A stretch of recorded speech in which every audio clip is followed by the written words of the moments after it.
Hello, everyone, and welcome to our little informal Q&A that we are doing tonight. I'm calling it the "But I don't want to play" Q&A questions by Streampunks this evening. No, actually, in truth, we had a couple of variables come up. It happens, as you guys know, when it comes to production. Sometimes there are just times where the game isn't going to come together, but we had enough of us. We just thought we'd be great to hang out and connect with you guys. We actually have not had a chance to do any kind of Q&A or sit down in Streampunks chat with y'all with Legacy of Silvercreek. And in fact, we haven't really gotten a chance to do this with y'all in a long time. So we thought this would be a good opportunity to sort of connect with the community and chat with y'all. And yeah, here we go. This is a good time to do it tonight. So thank you all so much for joining us. Yes, you can absolutely ask multiple questions. This is going to be one of those rare nights where I'm actually watching chat. I'll go ahead and answer that question right off the bat. If anybody is asked as a GM, do I ever watch chat? The answer is no. I pretty much deliberately avoid chat at all costs because as somebody with ADHD, it's incredibly easy for me to get caught up in what's being said in chat, and I will lose the entire narrative and I'll have to like brain reset. It's not because I don't want to know what's going on, but I've noticed that that's a big deal for me. So that's that. Right off the top though, we do want to keep this sort of just like the other episodes. So we do have some announcements coming up. If anybody has anything they'd like to announce before we jump into the Q&A, and I'm doing my best to try to keep track of all the questions here in chat, which is easy enough. Yes, Caitlin, go ahead, please. Thin Places Radio, the podcast that I produce and edit, it's the 10-minute or less tiny little bite-sized kind of unsettling, not quite horror, but not quite normal little audio drama story. We were nominated for 3 awards at the Minnesota Webfest. Then we'll find out on Wednesday if we got any of them. So I'm actually going up to Duluth to go see my something I made screened in a theater. So that's pretty cool. And it's screened, nerd.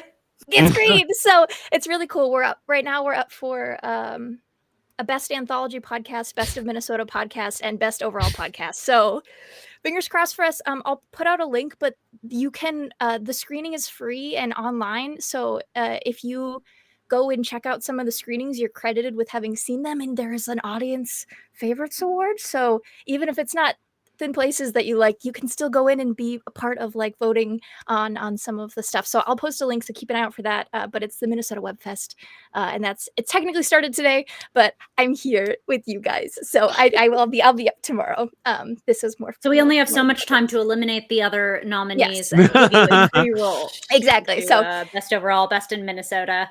Yeah. Yeah. Awesome. So there you go. So check that out. I'll post about it tomorrow probably. All right. Anybody else have I'm as you guys are making announcements, I'm gobbling up all the questions that are popping up in chat. Yes, Noir. Yes. So the one shot podcast auditions are still going on. I believe we're on episode 3 of 4. So check that out. Say nice things. Lie. You can check it out at the website oneshotnetwork.com. Also, morning ritual this week. We have the one, the only Hype Goblin, good friend of mine, and I'm super duper excited about it. And that's it. So, yeah. So, are they going to make you audition for the next 6 months? Probably. And they'll win too. Honestly, the audition period started last year. I want to say around June. So it's been a long road. I had a good time doing it. I hope people like it. It's been a long road. Without you, my friend. It's so hard not to say it. All right. Because this audition never ends. Also, real quick, before we went live, we were all posting pictures of the Lady of Pain from Planescape in chat, and Sam came back late and is so confused as to what the hell. Freaking Pizza Troy abides over here. Giant women, Sam. Giant. See, yeah. Caitlin, I hear that. And then every time Eric says, it's like, but no. Definitely will do you a murder. And I'm like, I'm getting mixed signals here. But giant woman though. Right, Listen, what a way to if go! giant- Come on, there's so If much here. giant woman kills you, it's not murder. It's the final uppie, which is The final. She caught me slipping. It's do not persecute. Like it's like your songs are the loudest they sing in Valhalla. If you die by final uppie. die via uppies. God. All right. Well, I've got some questions that I'm. Yes, Sam. Yes, ha! You must abide. You must Yes. deal with me and my existence.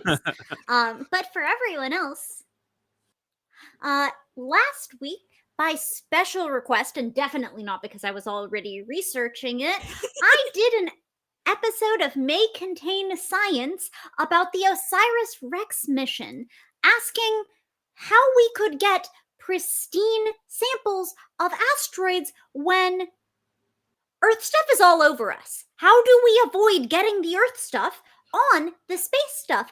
If you want to know how we have attempted to do that, and hear some sassy NASA gossip about where we have failed, please check out the latest episode of May Contain Science on youtube.com/@delevely, DELEVELY. And now I get to ask my friends questions about dinosaurs and stuff, and I'm excited. Also, happy birthday, NASA. It is 65 years today. So happy 65 years, NASA. Oh man. Dazzler has the same birthday as NASA? Oh. Yes. Dazza. That doesn't work. Dazza. Dazza. That works. Yes. All right. Well, I'm going to get into some questions that both I'm pulling out of chat right now, and that I've written up a few. Obviously, I already warned Sam this one was coming. Sam's going to resent me asking it. I'm going to ask it anyway. What is your favorite dinosaur? Just go. Anybody. Right off the top. Stegosaurus. Excellent choice. Ooh. Triassic period, I believe. Yeah. Anybody else? Caitlin's like, processing. Processing. I keep coming up with the ground sloth, but that's not a dinosaur. There is a prehistoric ground sloth that is quite enormous. But, I know. They're huge. The prehistoric ground sloth is my favorite, but they're not a dinosaur. That's all I can think of. Right You know what, though? I'm going to open that up because the thing is, we do Prehistoric represent ground mammals sloth. around here, damn it. There is a very adorable mammal that helps, and we will acknowledge. If I didn't immediately become obsessed with the concept of Atticus, giant ground sloth would have been That's the fair. companion that I Okay. rolled up. Yeah. Mhm. And Sam, if I remember correctly, your answer is dinosaurs. Because if you can't find something that you love about any given dinosaur, like I was telling Eric, this is just why he's putting me on this particular spot, but I recently saw some content that was like, if you can't name your favorite dinosaur, that's like low-key kind of a red flag. And I'm like, no, I'm sorry. Why are we limiting ourselves at just a favorite dinosaur? If you can't love any and every dinosaur, then I got nothing for you. Dinos are great. They're cool because life existing here, literally at all, is a major miracle of Everyone, chemistry and complexity. Yes. Everyone, please say hello to Gina in chat. Hi, Gina. You say hello to the wonderful Pocket Gina, who has popped into Literally, chat. chat was just asking about you, Gina, I so love you. It's heard the true. call. Chat was just asking. I think I just. What was that question? Somebody asked about Gina. Question Yeah. from When Gina again? John09. Yeah, John asks questions. When do we get to see Gina again? John, you have your answer. Right now. Thank you so much for playing. I love that he asked the question almost like Liam Neeson. Like, That was "Where's literally like Gina? that was literally Where like am I 45 gonna see seconds ago. Gina? Yeah. Gina just smashed into the room like Kool-Aid man. Like what's right up? now. Yes. Her Gina. friendship Okay, I have bracelet a still question. abides years later. It's so I have good. a question for Gina DeVivo. Gina, how much mana? What do you think? What mana symbols would it? Is it to cast you? Would you say like two? I'm gonna guess. Would we use white mana? Because compassion, like ooh, this is a tough one actually. It does make my heart soar, and white is known for like the flying creatures. Yeah, I feel like, yeah, that's I true. feel like Gina's white, green, red. blue are good for fire. Yeah, that little soupçon of destruction. I like it. Man, this is and Gina is an avid Magic player, so this is going to probably turn her brain into twisty knots. She tries to ask Joey. Joey will know. Joey will have a much better. Joey will be like, I know what colors Gina's are. We already know that Sam is rainbow. Sam's gold. Sam's a gold card. I've been taught how to play Magic one time, and it was by Gina DeVivo, and I absorbed nothing. So sorry, Gina, I can't help you. White, blue, or I was getting there. White and blue, or white and red from Joey. White and red, really? Wow. Wasn't I a blue-black deck last time we spoke? I know I was blue, but I couldn't remember whether or not I was a dual color. I'm just like, yeah, so we have that together. Yeah, Sam Delev, blue-black. That's... Yeah. Oh, man, we can That's never... a nightmare, actually. Yeah, we can never let Sam play blue-black. That can never happens. That can never happens. There's a reason I don't play Magic. It's for all of y'all's safety. Yeah, no. I do not want to play Sam Delev as a blue-black. Yeah, even Gina is saying, hell no. That literally six shivers Gina down is my totally is on team nose blue-black for Sam. I do not need to be milled into oblivion. Thank you very much. There's nothing wrong with milling first off. No, too powerful. Yeah. So we have nailed this one. Oh, this is great. It's good to see you, Gina. Thank you for popping in the chat. Yeah. Yeah, we're all in agreement. We're all in agreement. We can't let Sam ever do blue-black. We have to keep that out of Sam's hands. Let's see. I have a quick question for Caitlin. Miss you too, Gina. We got we had a moment of like nostalgia pop up just randomly when I was scrolling through. I was going through a lot of my bookmarks in Instagram, and I came across the old GNS post of all of us at the end of season 1 of C6. And I should actually warn you, Sam, because I know this would be devastating. But if you remember correctly, there was a certain I won't go full reference because I know it get very emotional. But there was a certain song of an animatic that was made that was played that of Hawk and Luma having their thing, and then Lacey was watching that one. I'm gonna stop you right there before I I know an entire metric emotion. I found that song and I posted a picture of all of us hugging each other from season 1 of C6, and the song plays over it. So if you don't want to lose, yeah, you will absolutely take emotional damage. You remember when you just played that song for me randomly and we entered physical altercation?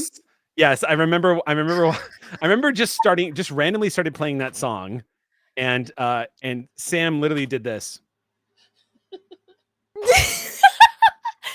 You're and I was like, you're about to make Sam build a blue-black deck. Was beautiful.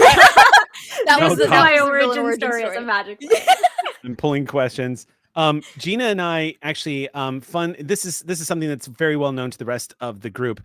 But Gina and I kind of came up with shorthand. So I've told the story before, so please forgive me for going into it again. But we have shorthand here in Streampunks for if we ever come across a time where we are a bit unprepared, but we're going anyway and we're doing the thing and we're going to just play as we go.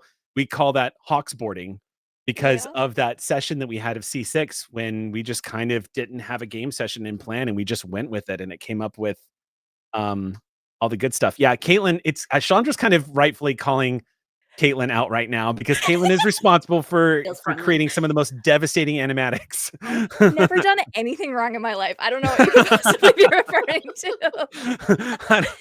In the words of Sam Delev, I don't know what you're talking about.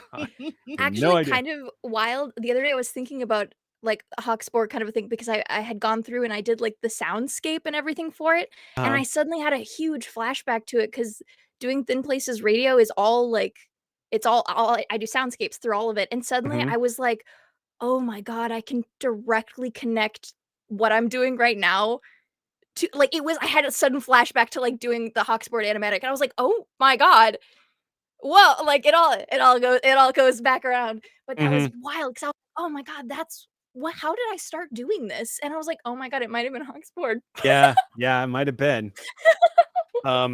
Well, I shall ask our next question here. Oh, good. Next question is actually it's for Caitlin. Oh gosh. All right. So this is pertaining to Legacy of Silvercreek. Okay. And if you feel, I'm going to go ahead and preface this with anybody who feels like you're giving away too much. Anybody who feels like it would be giving away too much, don't feel the need to answer. You're contractually obligated to listen. Yeah. I did get an answer. I did get a question a while ago in coffee that I'm going to go ahead and just answer real quick. If we have been seeing, somebody asked about some of the flashbacks we're seeing. Have we been seeing, specifically, I've been asked, have we been seeing flashbacks or glimpses of Sam and Gina's characters from Secrets of Silvercreek? And the answer is yes. That those have been Easter egged into Legacy of Silvercreek. Well, there's a penny drop. There's a penny drop. Okay, so must stay strong and not watch the original. I know. Yeah, Special Gina. Treat for after. Special treat for after season wrap. Gina's like, oh, really? Yeah, actually, oh man, Gina doesn't know some of the lore drops that have happened since. I'll have to tell you about that, Gina. Yeah. So for Caitlin, Joe left behind a lot when she fled Kaleno City. Has she had any doubts about making that choice? Oh, constantly. Every action. She doubts kind of like most actions, most things she does. I think she's very much of the mind of like, well, you can't do anything about it. So how do I keep moving from this point in time? It was like, I made this decision but I can't do anything about it. So keep barreling forward until like the inevitable burnout is kind of her personality. But this is the biggest leap So relatable that she's done. And she's not the kind of person who like stews in personal choices, because like she plans and she'll think through, but it's very much like it will like weigh too much on her, and whether or not that's healthy, jury's still out. But like it's like I can't fix it, so I have to move forward, and she'll do it with like alacrity and maybe a little bit of repression. But yeah, no, she definitely doubts like what probably wasn't a good decision, but we're here now, so that's kind of that's where she's at. There's a follow-up question. Why did you attack me in character form? Thank you. I was going to say there's a follow-up that relates to Sam's character, but I'll get to that in later. Okay, very interesting. The next question is for Noir. Zach has powerful convictions when it comes to protecting Silvercreek. Is this because he's experienced failing others in the past, or is it because he's worried he might fail others in the future? Yes. No, I had a feeling that was going to be your answer. The long and short of it is Zach has had some things in this past go poorly. let's just say, and so the way that he kind of copes with that is to completely envelop himself in his responsibility. So you can't feel anything if you're always worried about making sure everybody's alive and safe. So God, I can't wait till these two become friends. It's like step to the left. If you never stop working, the trauma can't catch you. Oh my God, that's bleak. Follow-up question, Noir. I mean, who doesn't appreciate the honesty? But ouch. We're cracking Gina up right now. All right, the next question is for Sam. Does Ozzy feel in any way pressure, guilt, or responsibility for Joe tagging along in their flight from Silvercreek, from Kaleno City? Oh, shoot. Have I not conveyed that adequately? That's on me. Well, that's an answer. There's that. Yeah. No. Yes. Obviously. I mean, whomst among us has not made a choice we have feelings about for ourselves, but then gotten the consequences onto someone we cared about? And that's the thing that pulls you down into the quicksand where you might be able to outrun your own decisions. It hits so different when they affect someone else because people are hypocrites. So even if Ozzy could outrun their own feelings about what they've chosen for themselves, they dragged Joe into it. And so here we are. Okay. Yeah. Okay. That tracks with what I was expecting. I do have a quick question from one Pocket Gina. Noir, the big question is, does your character have a knife? My characters will always have a knife, and they will be sure to proclaim it in memory of my very bestest droid buddy. Actually, I'll go ahead and ask this question now. This was for later, but I'm going to ask this now. So we're going to skip ahead to one of the questions that I had pulled out. Noir, what Yes. works more for the story, in your opinion? Knowing that Stucky lived or not knowing if Stucky lived? There have been extensive conversations behind this. I know. This is a context controversial for the question. audience. Before I answer this question, can I just say shout out to the Ox crew, because y'all will not let me have peace until I acknowledge that Stucky is alive. No peace. I'm like totally having flashbacks of that scene from Independence Day. No peace. Like, Schrodinger's Noir. Thank you again, Ox Crew. Your check is in the mail. I appreciate the work you have done. it's hilarious. Like the Immerse Squad YouTube has a comment from like a week ago, and it's like a year old. Dude, yeah. With somebody going, yo, just so we're all on the same page, it happened off screen, so it doesn't count. So I say all that to say this. And you don't know how much shit I'm gonna get for this. Stucky lives, and I am. Clip it now, chat. I've been Legally talking. binding. I've been If you diff it, talking it's my legally friends binding. with like R.I.P. Stucky, and Sam is not playing that shit at all. No, Hey, do you want to give the little tidbit about certain favorite characters in certain franchises? tell the story. I feel like that is Because it was in the air Okay. for a while. I could only accomplish so much through my bullying. In fact, it was Ox Crew who made the save, and they deserve to know they get credit. You've made Honestly, Gina very happy, by the way. in my head, Stucky was, but a member of the Ox Crew, just on Twitter randomly was posting my favorite Black space saga characters, and there's Lando, there's Mace, and then they mention Stucky, and like I bawled like a fucking baby, and Yeah. I was like, I can't fringe him now. you cannot. You Yeah. cannot. I can't. I- You kill don't him. get to. I'll be honest. So as a storyteller, my instinct is like, no, that character had their heroic last stand. But only a week after that happened, as a GM, I was like, I think I'm gonna flying circus this and let Noir tell me if Stucky had a last stand. But I didn't want to pursue it because I'm like, I actually right now I'm kind of audience. I kind of like not knowing. So I was like, I'm gonna wait until the next round of because there is gonna be another season of Imber Squad eventually. And I was like, whenever we roll back to that story, it's gonna be very emotional because we have a choice of where to pick it up. Where are we in the rebellion at that point? Like, is the rebellion over? Are we looking for Stucky? Like, there's so many great juicy story questions that we could have our Ahsoka moments. You know what I mean? And so I've been sort of like kicking that around, but like, yeah, we'll see how it goes. Yeah.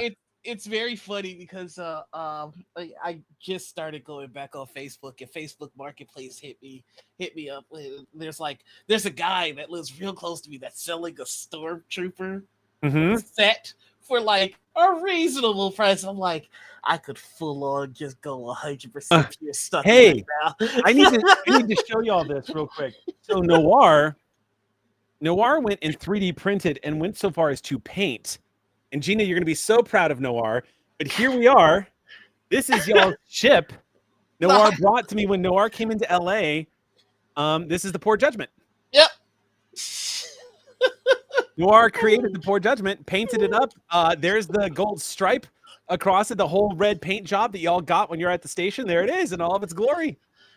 Pretty rad. It needs to go up next to my other stuff, but I had to point this out, and you have made Gina very happy. Yeah. Noir created the Poor Judgment, so I have that on hand. We're gonna have to. I Put got that another up. one for you, Gina. Like I 3D printed one. Yeah, it's good stuff. All right. Well, I was going to limit this to Legacy of Silvercreek, but I'm actually just Too going to late. put this. This is going to be a tough one. I'm going to put this one out there. It's to everyone. And Ooh. in chat, Gina, everybody, feel free to chime in if you've got. I have a suspicion I know what Gina's going to say, but of all the games that we have run so far together, and I mean back from the moment the doors of the TARDIS opened and we saw a lizard friend and a cybernetic pirate running towards them, screaming "Doctor, Doctor," to this night, who has been your favorite NPC so far? Do you have one that's really stood out? And you can pick more than one. But like, which NPCs have really stood out to you? Which ones have you enjoyed the most?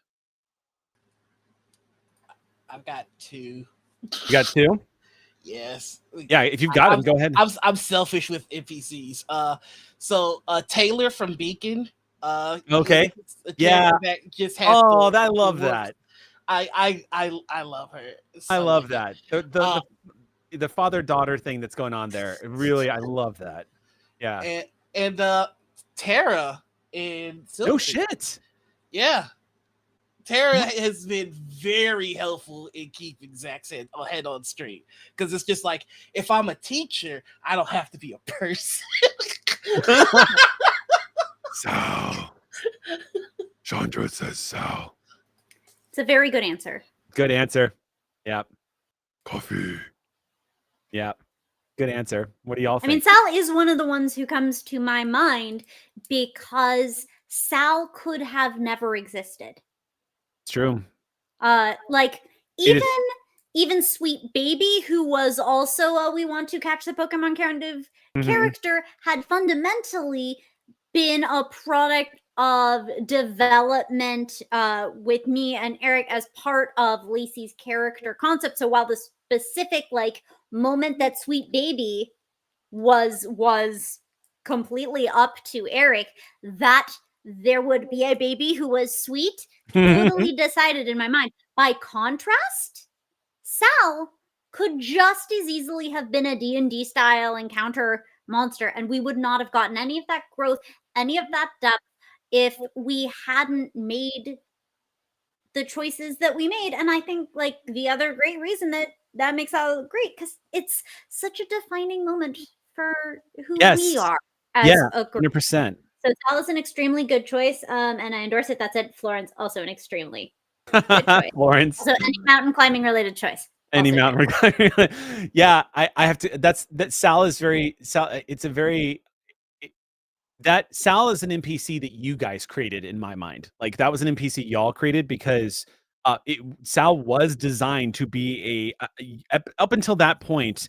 As a storyteller, I was trying to adapt to the fact that superhero genre in Cypher System meant breaking the Cypher System again and again and again. And I was starting to get concerned that I was not challenging the party enough. That you guys weren't really getting to flex your superhero muscles. The funny thing is that even at that point in Callisto 6, I had not come to finally realize that ours was not a story about beating the unholy crap out of the bad guys. That ours was very much like it had that element, but 50% of it was throwing mutilated statues of Kylan Kraus into the sky for all to see. And the other 50% was Cozy Con.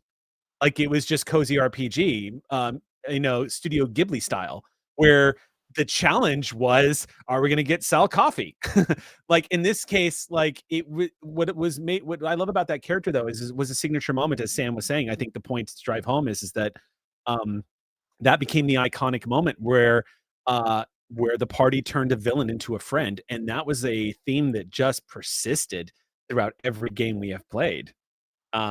You even made one of my beholders a friend, which I didn't even think was possible. I love the Eric warnings, which is like, hey, I know the natural inclination is to make this bad guy a friend.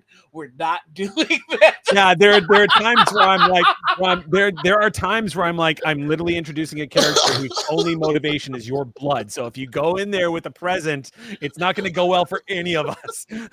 Oh, so this needs to be a long-term arc. Okay, message received. Got it. Yeah, that's challenge accepted on behalf of Sam. So, cool. Okay, that's a great answer. Caitlin, do you have a favorite? Gina's been throwing out some names in chat. Gina said the dads. Gina liked the dads. Sam also really liked the dads. Q. I have to say Jenny. Jenny. I'll die if I don't. Mhm. And then I'm feeling so silly. I cannot think of his name. He's an NPC in Andorian Pilot in Clear Skies. Why can't I think of his name? The Andorian pilot? Is he a pilot? Yes, Andorian yes. flyboy. Why can't I Yeah. think of his name? I'm sticking on Prawl so aggressively. So Bren, I know. thank you. I kept Thank you, thinking chat. Carlton. Bren. It was Bren. Bren I is love Bren. Oh, Bren. Bren! I love Bren. Oh, Bren. I Oh, love Bren. He's so like there's so much Eric in Bren, and I love that. Like it's not 100% Eric, but just I enjoy because you're very good at being other people. And Mhm. like there are so many characters that you are who are not Eric at all. Like there is no more than 3% Eric in Kylan Kraus. Like there's just so little of that there. But then you get like the 60% Eric characters and like the 70, and there's like they're always distinctly not you. We don't have self-inserts or that sort of thing. But I love, given that you can play people so different from you, given that you do have that range. Mhm. It's so nice when I can recognize in that character you. Aw. That's You my know, friend. in my mind, when the first crew cycles out of their duty shifts, and after after our favorite holographic captain takes command of the USS Ross, in my mind canon, I have Vren is still helms officer of the Ross. Still serves on board the USS Ross. I mean, actually that would be completely up to the captain. So yeah, Well, we if have word of captain right there. I mean, agree. Exio gets to choose her bridge staff. So if she wanted to keep Vren on, Hollow Goose, you guys took out a Romulan villain. It's like straight out of lower space show decks. That was so good to see from the outside while the other half of the team had our little spy game mission, but also an illustration of why I should never be allowed to make fundraiser goals between Hollow Goose and Sacred Doggo. Like, we see what I am. Okay, so next question, real quick. Noir, as a GM. Oh, I'm picking. Hold on. I'm gonna pause that question because that's for no. That is the next question. Sorry, Noir. As a GM, do you ever find it difficult when things go south for your PCs, or do you enjoy letting the chips fall where they may? I enjoy letting the chips fall where they may, as long as my players are having a good time. I think that there is a threshold between overwhelming odds that your player characters have to triumph over versus, oh, the GM is bullying me and I never want to be the latter. So I've been in a couple of games like that recently, and it's just like, oh, that's not fun. So even I feel like the ultimate goal of a GM is that there should be a point to whatever happens, whether you win or lose. There should be a point. Yeah.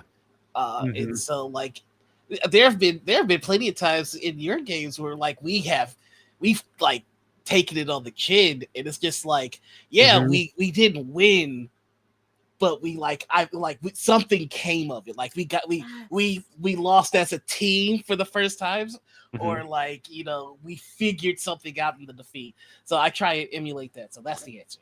Yeah, that's good. It's interesting to me because a lot of the games that we play are much more narrative manipulative, and not in a negative way. I mean, like what we do is a little more is a little more collaborative storytelling than say D&D, where there is a very clear relationship that is kind of defined by dice rolls, rule systems, and the GM player relationship.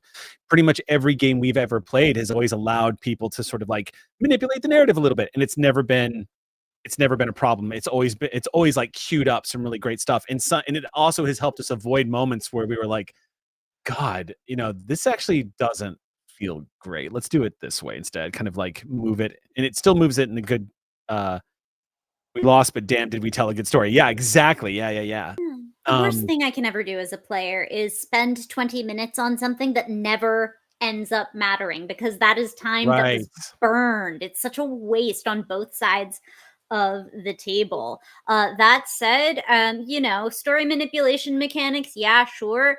But as a player, there's no greater high than getting the GM to let you do a thing that maybe isn't quite in the spirit of the rules in a very rulesy game like D&D.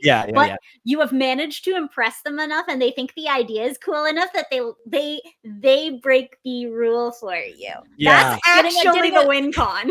I'm not sure. Well, like that is like nothing, no better high. No, I can't really. Those well, like Eric just tells us how he looks up, and he's like, no, actually, here in the Streampunks, we call that the Bonnie Gordon maneuver. where Bonnie looks at her character sheet and says, I've got acrobatics. Can I use that to convince him to just give us the box? And I'll be like, how would do a barrel roll? Well, He's seen a backflip. Has he seen this backflip? You do a cartwheel and it steals his heart. He just gives you the, he can't resist that. All right, the next question is for Sam. Ooh, this is one you're gonna see me when I ask you this one.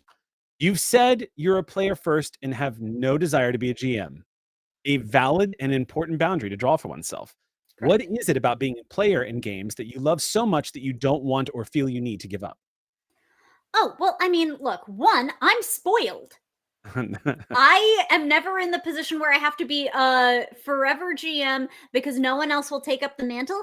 I have so many lovely friends who will indulge me if I say please, please, can I play this game, please. So like there is the aspect of if I had been in different circumstances, I probably would have become. There's like an alternate universe Sam who is extremely a GM because they got into RPGs earlier in a different context and they had to be a GM. So like that version of me, I'm sure exists in some sense of necessity, but I don't have to, admittedly. Like a lot of it is, I'm not good at being a lot of different people. I'm not comfortable with that. I like the limited perspective manipulation, and holding a bunch of those and being on all the time are two things that just the GMing didn't work for me. So while I love being a player, I'm not it's just as much I don't enjoy the unique features of GMing as I do enjoy the unique features of a player. Also, fundamentally, and this is perhaps the truest, I'm a brat. You can't be a brat as a GM. You can be a brat as a player. You don't want a brat as a GM. Your characters will suffer. It's not fun for anyone. Like why would you have that? Yeah, no, I get it. No, it makes total sense. Like if you're somebody, it's like, why reach for a Tootsie Roll when there's an entire pack of Fun Dip laying right there? Like, and y'all are so good, and I'd have to like build up skill. I'd have to like start at level 1 GMing basically, and or I could play the table with a freaking level 18 and just have a fantastic time. Look, I completely support you being the forever player because that's what you enjoy, and I will jump in front of any grenade if someone's like, why isn't Sam running a game? I will throw myself behind you 100%, but I will never stand for you calling yourself a level 1 storyteller because I've seen you do it. So it ain't happening. But anyway. Just the number of flight hours logged. It's just number of flight hours. You have so many. How many zillions of flights? I will take that addendum. I will take that one. Okay. So John's asking a lot of good questions here. I'm going to post that here. All right. So next question is, this is for Caitlin. Oh, hello. Yeah.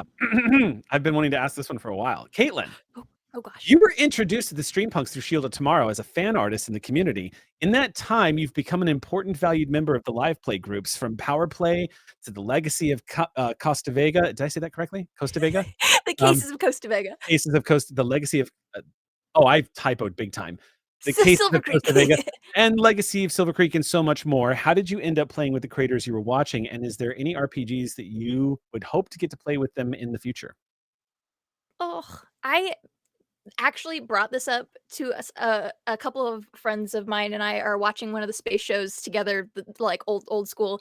And someone was talking about like their journey through the series and stuff, and I was like, okay, hear me out. So I started with an improv show about the space show, and then got into one of the ones in the middle, and then another one in the middle, and then the first one, and now I'm just hanging out. And they were like, "What?" And I was like, "Yeah, now I work with those guys." And they were like, "What?" I was like, "I don't really know how I got here either. I just kind of I don't know. I just like telling stories, and I like people who are telling stories and getting to facilitate that in ways that are either like being a part of the story or I don't know. It's I always have considered fan art. I mean, it's a huge act of love, but like people who are telling stories and making things that I believe I've used this exact phrase before, making a thing that makes me feel so big I need to make something about it is like that was so much of like the RPG space when I first started getting into it, for me specifically. Like that was I would be like, "Oh my god," like fascinated by the production of all of this and like how you come in and like do improv and whatever. And at that point, I think I maybe only played like one RPG in my life. and then I kind of started playing regularly with some of my good friends, and then I just kind of kept watching stuff, and then suddenly I knew all of you guys, and then I started streaming, not to do with RPGs because that was fun. I could stream art stuff, and that I think got me tied into the community even more. Like, I mean, I guess I don't know about everybody else, but for me, like feeling very loved and to get to love everybody back in that way was very charming. I don't know, it just kind of like I do wake up sometimes, look at my to-do list and go, "How did I get here?" Like it's but it's just I don't know. I think I could probably say I drew pictures about it and now I play games on stream. So I just kind of I'm very much a person I will follow a whim that seems kind of fun. And I did that a lot. And now I get to play games with you guys. I don't know if that answers the question. Look, okay, all right. If you need assistance with this, let's say the other part of the question, which is sometimes you play with someone and you just know. And Rick Budd played with Caitlin once, one session, and just knew enough that when he was putting together a heart song piece as a creative, asked her. I remember he came to me asking me to join and listed off the other members of the cast, and I was like, "Oh wow, really? Oh wow, I didn't know." Because like you don't know. Fan art and being a good role player are orthogonal skills. Yeah. And then I got to the table with this freaking lady, and like it took perhaps a grand total of 10 minutes to see how much person was in the person she had created as a character for that thing. And I was like, oh. Yeah. I remember having a conversation with you about Caitlin. We're going to talk about you right in front of you because I remember after I caught one of the streams where you were playing, and I was like, "Oh my god, that's Caitlin!" I was like, "I need to text Rick." I'm like, "Dude, that's awesome. When did this happen?" But I remember talking to Sam because I'll be blunt. I am very protective of our group. And I'm very, very protective of what we have with Streampunks. And I become very protective about like there's no other way to say this. Like I'm very protective about who we want to come and play with us. I want to make sure that there's people who are positive, who are supportive, who are wonderful, all this other stuff. So I remember asking Sam, I'm like, "Sam, I'm kind of getting the vibe. Are you getting it?" And Sam was like, "Oh yeah, no. Yeah." Yes. Yeah, you need to ask. You need the answer was yes. Like yes, you need to ask. Yeah. Yeah. Yes. Yes. I mean, I played on Power Play, and that just like no, please.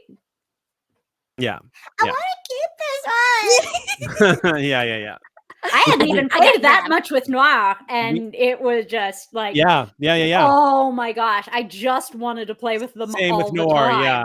Same with it Noir. was just never want to stop. Noir, when was the first time you and I gamed together? Do you remember what it was? It was the Space Show one shot. We did? Yes. For the last fundraiser. There's a story about that, actually. Which was like, I was so super duper nervous Oh no. And I was in LA Mhm. when we did it, and for some reason the internet was just not working, so I did that entire one shot in a bathroom. I remember that. I remember having a conversation with Sam about that because I was like, dude, no, not only was Noir just like this big puffball of light and awesomeness, I was like, the motherfucker streamed from the bathroom, and I was like, I will never question that man's conviction for the rest of my life. Like I wanted to be like, Noir, dude, if you want to do this some other time, but no, you. I remember like going, that was fun, guys, and like hanging up, and I was like, oh my god, I'm never gonna be back. Oh no, we were like, oh, we've got to have Noir. Meanwhile, Eric's like, that's someone who doesn't question conviction. Sam's just like, wow, that's just the kind of person we need for our group. Yeah, totally. And then just lets it go. Yeah, let it go. totally. Just let it simmer. Yep. Real quick, I want to give a big shout out because and not to put her on blast here, but as somebody with ADHD, I want to tip my fucking hat to Gina DeVivo, who's doing her laundry right now. Because if you have ADHD, you know how that is not easy to do, to fold and put away laundry. So Gina, we salute you. There's an episode of Metagame that Streampunks did that's entirely, like, for me, was entirely about that. Really? Jonathan Frakes wants your attention and you must not let him have it. I played it as a 2-player with Eliza, and the goal is you actually do a household task. Oh, nice. While the character of Jonathan Frakes is asking you questions. Everything Jonathan Frakes asks is in the form, the ghost of Jonathan Frakes is in the form of a question. It is like the only time all of my laundry has gotten folded and I can't even remember. Nice. Yeah, of course.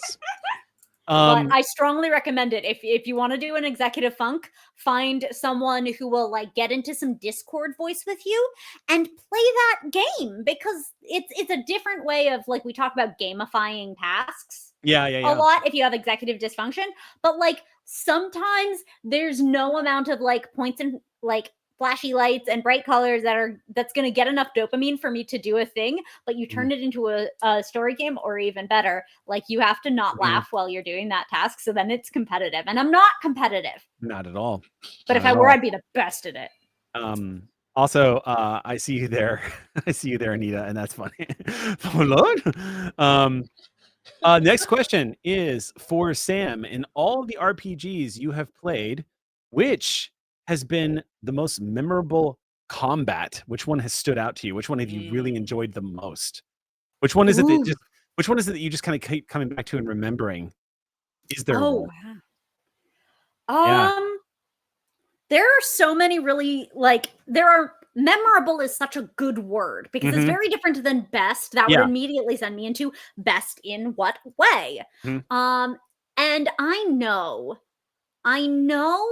that it was rough. It was a new system, and so the way that Junior rolled over a lot of obstacles might have made a GM feel a certain sort of way. But I remember just the pilot 2-parter from our space show. Just being still very new to the group and having really not played a combatant, like a character who did literally any combat with you yet at that point, because Rocco was not a blasty, as they would be all too quick to tell you. So I come in, that's like my first 2-parter, and gosh, if I didn't hear the freaking Overwatch play of the game music, the way that you were describing the fight, it was just such a feel good. And like it's so easy, especially in a tactically complex game, to end up tunneling in on roll dice to hit, roll number for damage sort of mindset. And so to remain zoomed out and on the cinematography of the moment is what made that so memorable for me. Like, there are some really fun beats in combat and like stuff that was just fun to do. Like, you know, did I enjoy hatching and then immediately consuming an intellect devour? Eric, you and I both know that answer. Oh, no, but like, What's the most memorable? It's the one where I wasn't really sure how it would hit, and it was my first experience of like the way that a truly great GM can make you feel like a hero, not because you as a player character deserve it, but because they're just that freaking good. No. So Yeah. there. Ha. That's So there.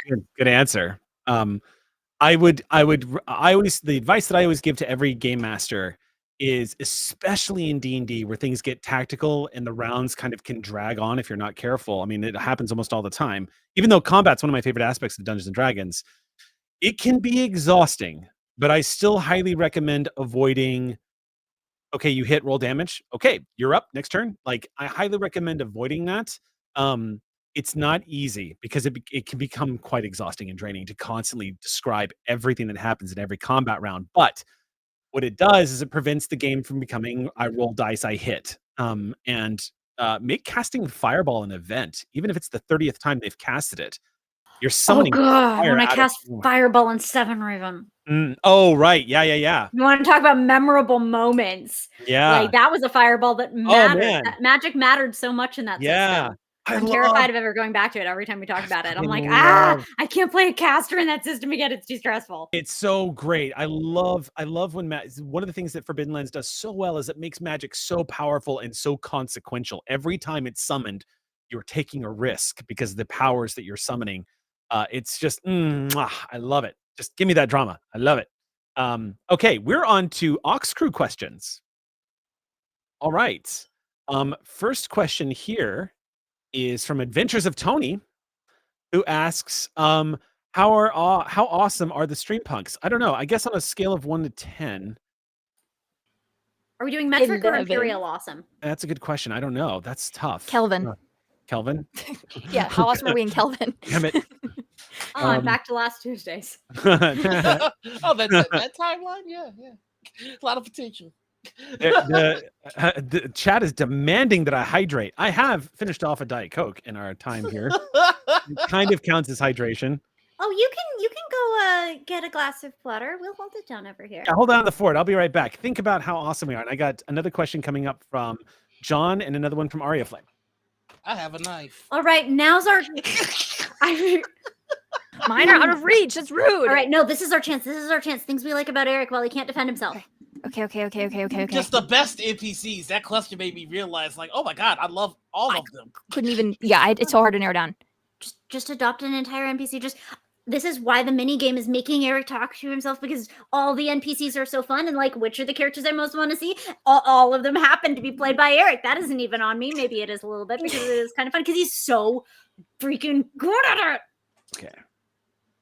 Okay, Eric. Y'all want me to hydrate? Yeah, no, we were just talking about combat. Combat. Mm-hmm. No. Yep. Oh. Okay, I'm hydrating. That's not enough water, Came back with a tankard. I respect it. I'm also going to eat some string cheese. So let's go. All right, next question.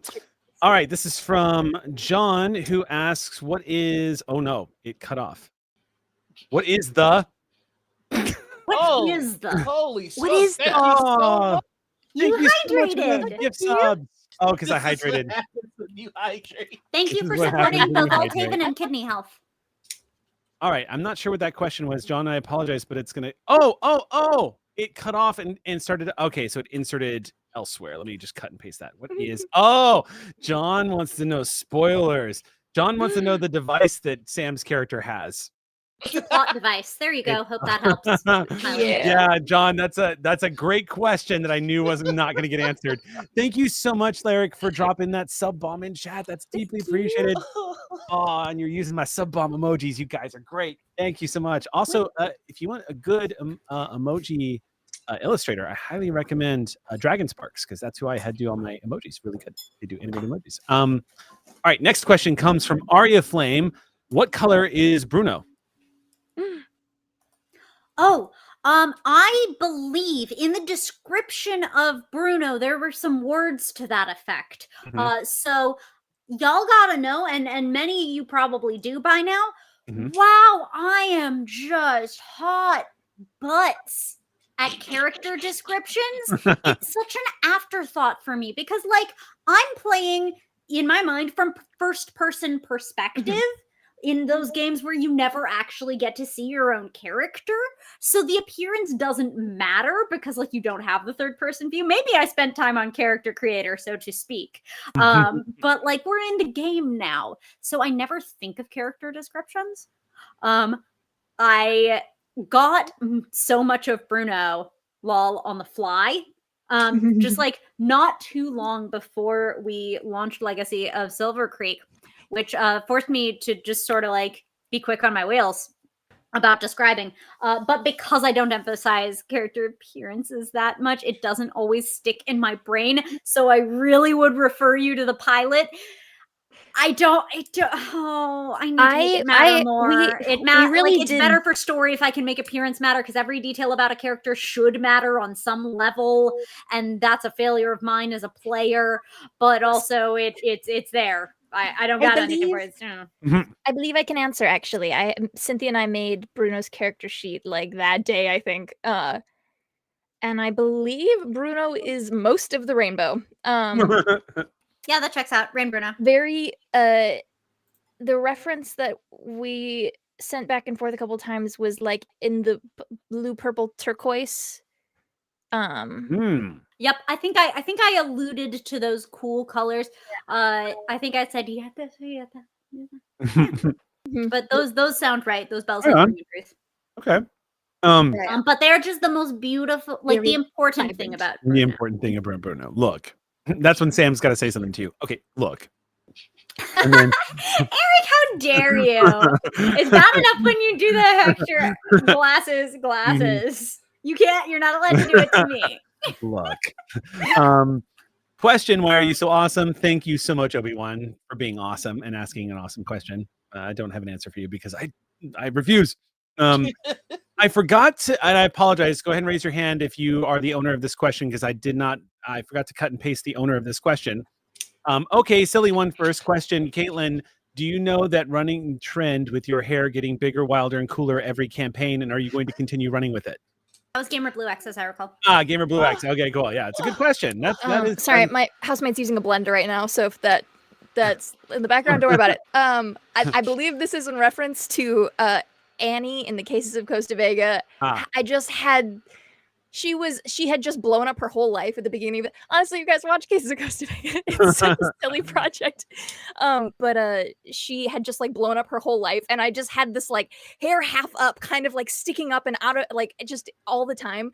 And I kind of Joe's in a similar position, and so I kind of just let her be kind of frantic and frazzled. And y'all, it's been one day in game, I believe, barely. Like it's been like a day, and so I was like, maybe eventually she'll get her shit together. But I'm like, no, we're gonna hair up. She's out of her face. It's hot. It's sweaty. She just helped,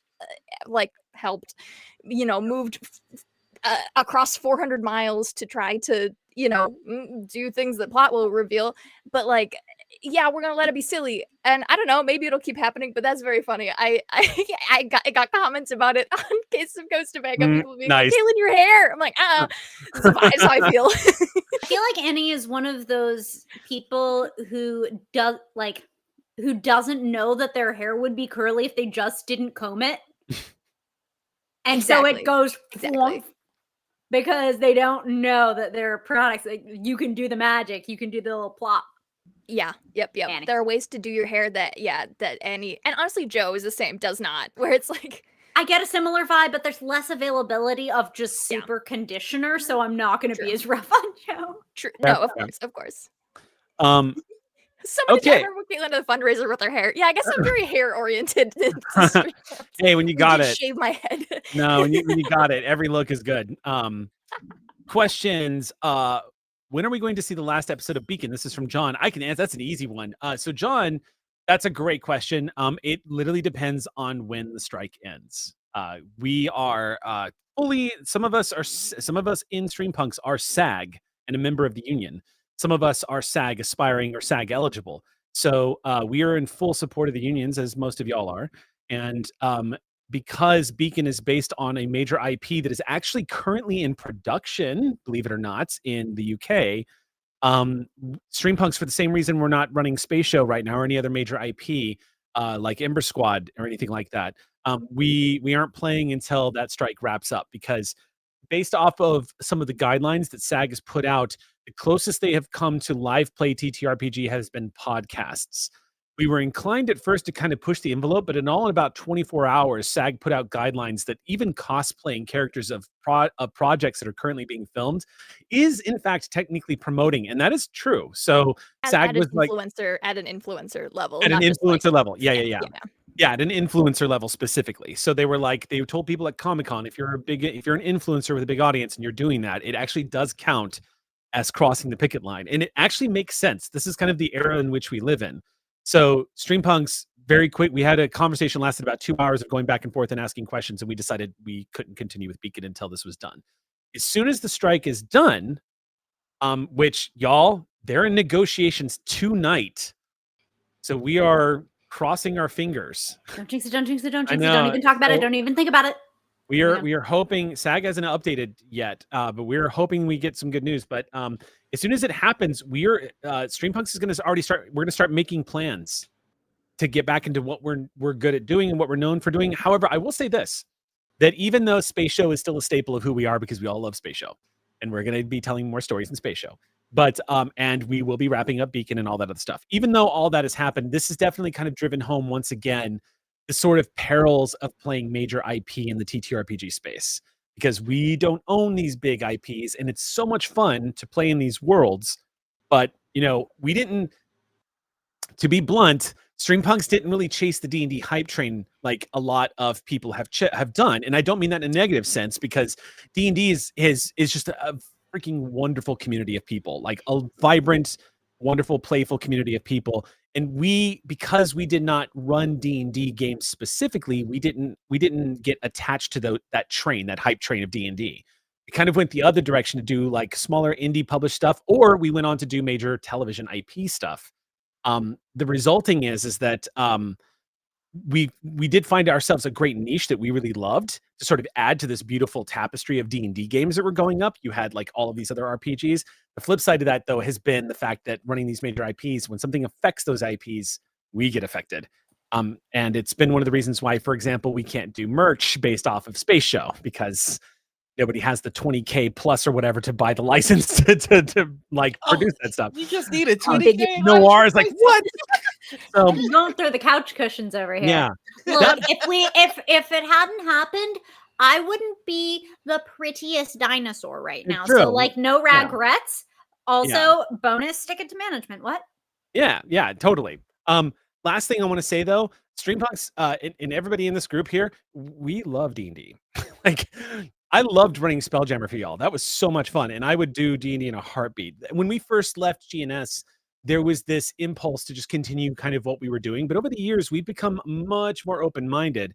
It's just that every game we've felt the call to do, every game that we felt like a real urge to do or play, it just so happens, it's just a part of what's happened, is that we're like, D&D is great, but we really want to play this, or let's do this, because we've always thought like we can go back to D&D. There's a lot of D&D shows out there that are filled with wonderful people telling wonderful stories. Like we'll add our color to that canvas, but for now, we want to do some more of this and do more of that. So, I do see a question in chat. Does that mean when we go back to D&D, Sam can be a dragon again? Oh, sorry, that's not.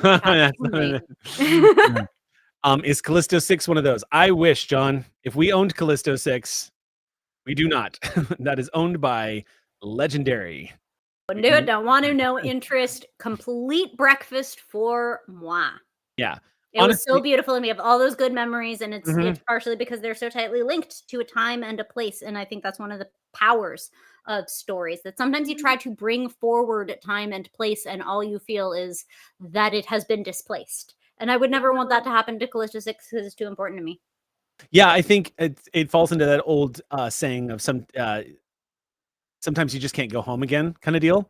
And I think that actually what that means is it's time to make a new one. You know what I mean? So like when folks have asked us about C6, Sam and I have always, like at first there was a lot of interest of like, hey, maybe we could if we talked to Legendary. But honestly, in the end, Sam and I were just like, or we could just go make something new. Hope Yeah. you're ready for D7. What Yeah. do we love about? What Yeah. do we love about? Oh wow, 7Ds. That's wow. But make no mistake, I'm the wet blanket. Eric is lovely and a man of the people. Not Oh, a you mean garbage with nightmare who Seasick? denies you the things you love. Eh, My nah. fault, chat, with malice aforethought, and I need you to know that. I need you Well, it's to a know. good instinct, though. Like, It's it's a good the same. instinct. I mean, we've talked about this extensively about even power play. That all of us are Mhm. like, nope, it's perfect, and I don't want to touch it again. Like, Yeah, it yeah, is. yeah. If anything ever, it would be like a charity thing, maybe. Like, but we don't want to Yeah. play in the world or during that Mhm. timeline of that story. Like, that story exists, and we don't want to touch it. It's like it's the same. Like, sometimes a story just gets to exist as its own beautiful thing that has a Yeah. beginning, middle, and end, and that's okay. And like that makes it more special. And so having Mhm. stuff like that, it sucks sometimes to be like, oh man, I'll never see that again. But you can always watch it again, and then you can Yeah. also, and then you get new stories from these like same minds and stuff. I don't know. Yeah, I if feel you- I'm if it's you the same didn't page. have- It's special. It's special. Yep. That's exactly how I feel about Shield of Tomorrow. Like Mm-hmm. Shield of Tomorrow, when I look back at the ending of Shield, I'm like, nope, wouldn't touch it. That was it. That was absolutely the story. These are the voyages of the USS Sally Ride. Shall be the last words spoken in the story of Yeah. that game. I love it. So I think if there were like if we didn't have some sort of restriction, whether it's a wet blanket or IP law or anything else, Mhm. on bringing back stuff we loved, it wouldn't put enough pressure on us to make new stuff that we loved. Yeah. I mean, look at Hollywood as such and reliance on continually recycling IP because that's a lower risk way to get that good. Like that stuff that's wanted, but so much Yeah. like It's there's true. so much that would never have existed if you didn't force yourself to make new Yeah. things. I A think story being ephemeral is part of the thing that makes it special. Like, yeah, it's that's part impermanence. of the beauty Yeah. of it. Agreed. And I agree with what you're saying, Vance. TBD RPG, I would never go back to those characters. The beautiful thing about Doctor Who though is you can tell an entirely new story in that universe and have nothing to do with the previous stories that got told. The story, I mean, that is the genius of the regenerating Doctor and the new companions is you can actually acknowledge a legacy of storytelling without having to revisit it. You know what I mean? So Doctor Who is in a unique position. If we ever played Doctor Who again, I could absolutely acknowledge the events of TBD RPG, but this is a whole new story, new characters, new everything, and we can move on. And it's But our Ox that's Crew be hooligans, thank you. they totally would. Okay, next question. What inspired your characters in Legacy of Silvercreek? That's a big question. Ooh. I'm just going to throw that out there to anybody who wants to answer it. This is from Time628. If one of you doesn't go, I'm gonna have to pick you. Do it. Okay.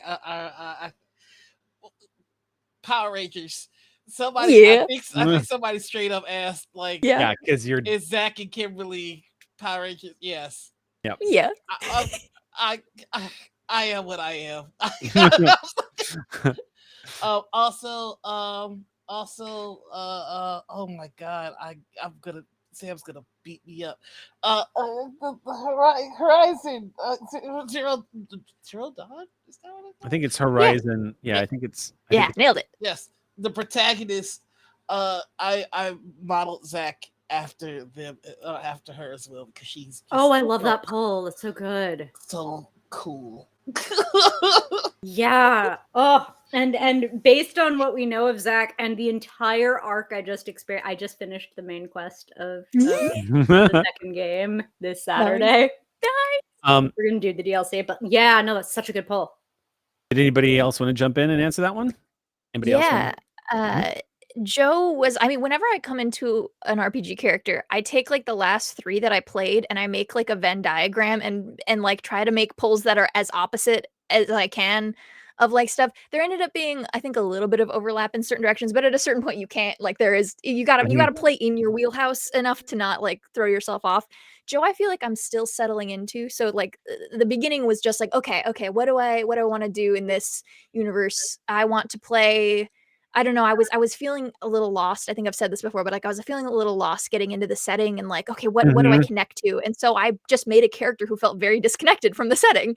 And that Perfect. was how I ended up engaging with it. And then some like references kind of started falling into place a little bit around that once I landed there. I made a character least suited for the environment that I was putting her in, and then I started equating her to a certain first officer in a certain space show, and then also a certain anthropologist on a certain crime procedural. Nice. And it's not exact, and I'm still kind of finding her voice and settling into her shoes a little bit. But I think as we've gone, I kind of have found her a little bit more, and I think those are the two big main pulls that I have been drawing from. You threw Nice. characters into the blender. I did. It's fun. Next question. Did you want to answer that too, Sam, or do you? Ow. It's the next question. Go ahead. I did a good chunk of what Caitlin did, with the addition that I also could not make Penny again. Right. I had to make a character who wasn't anything like Penny, and not anything like what I had just done in like the past 2 or 3 characters for Streampunks and other works, which narrowed things down. But I did what I often do with Cypher System, and which Cypher System enables very effectively, which is I went through character sentences. I found descriptors that I thought were cool, and I found focuses that I thought were cool, and I landed on one, and I was like, this. I can make a character out of it. Y'all, any Cypher fans in the chat might notice that we've had a little bits and pieces, little Salt Bay character sentences, but most of us, I believe, only Noir has given the full sentence. Maybe Caitlin, maybe. I actually don't. I think we only have.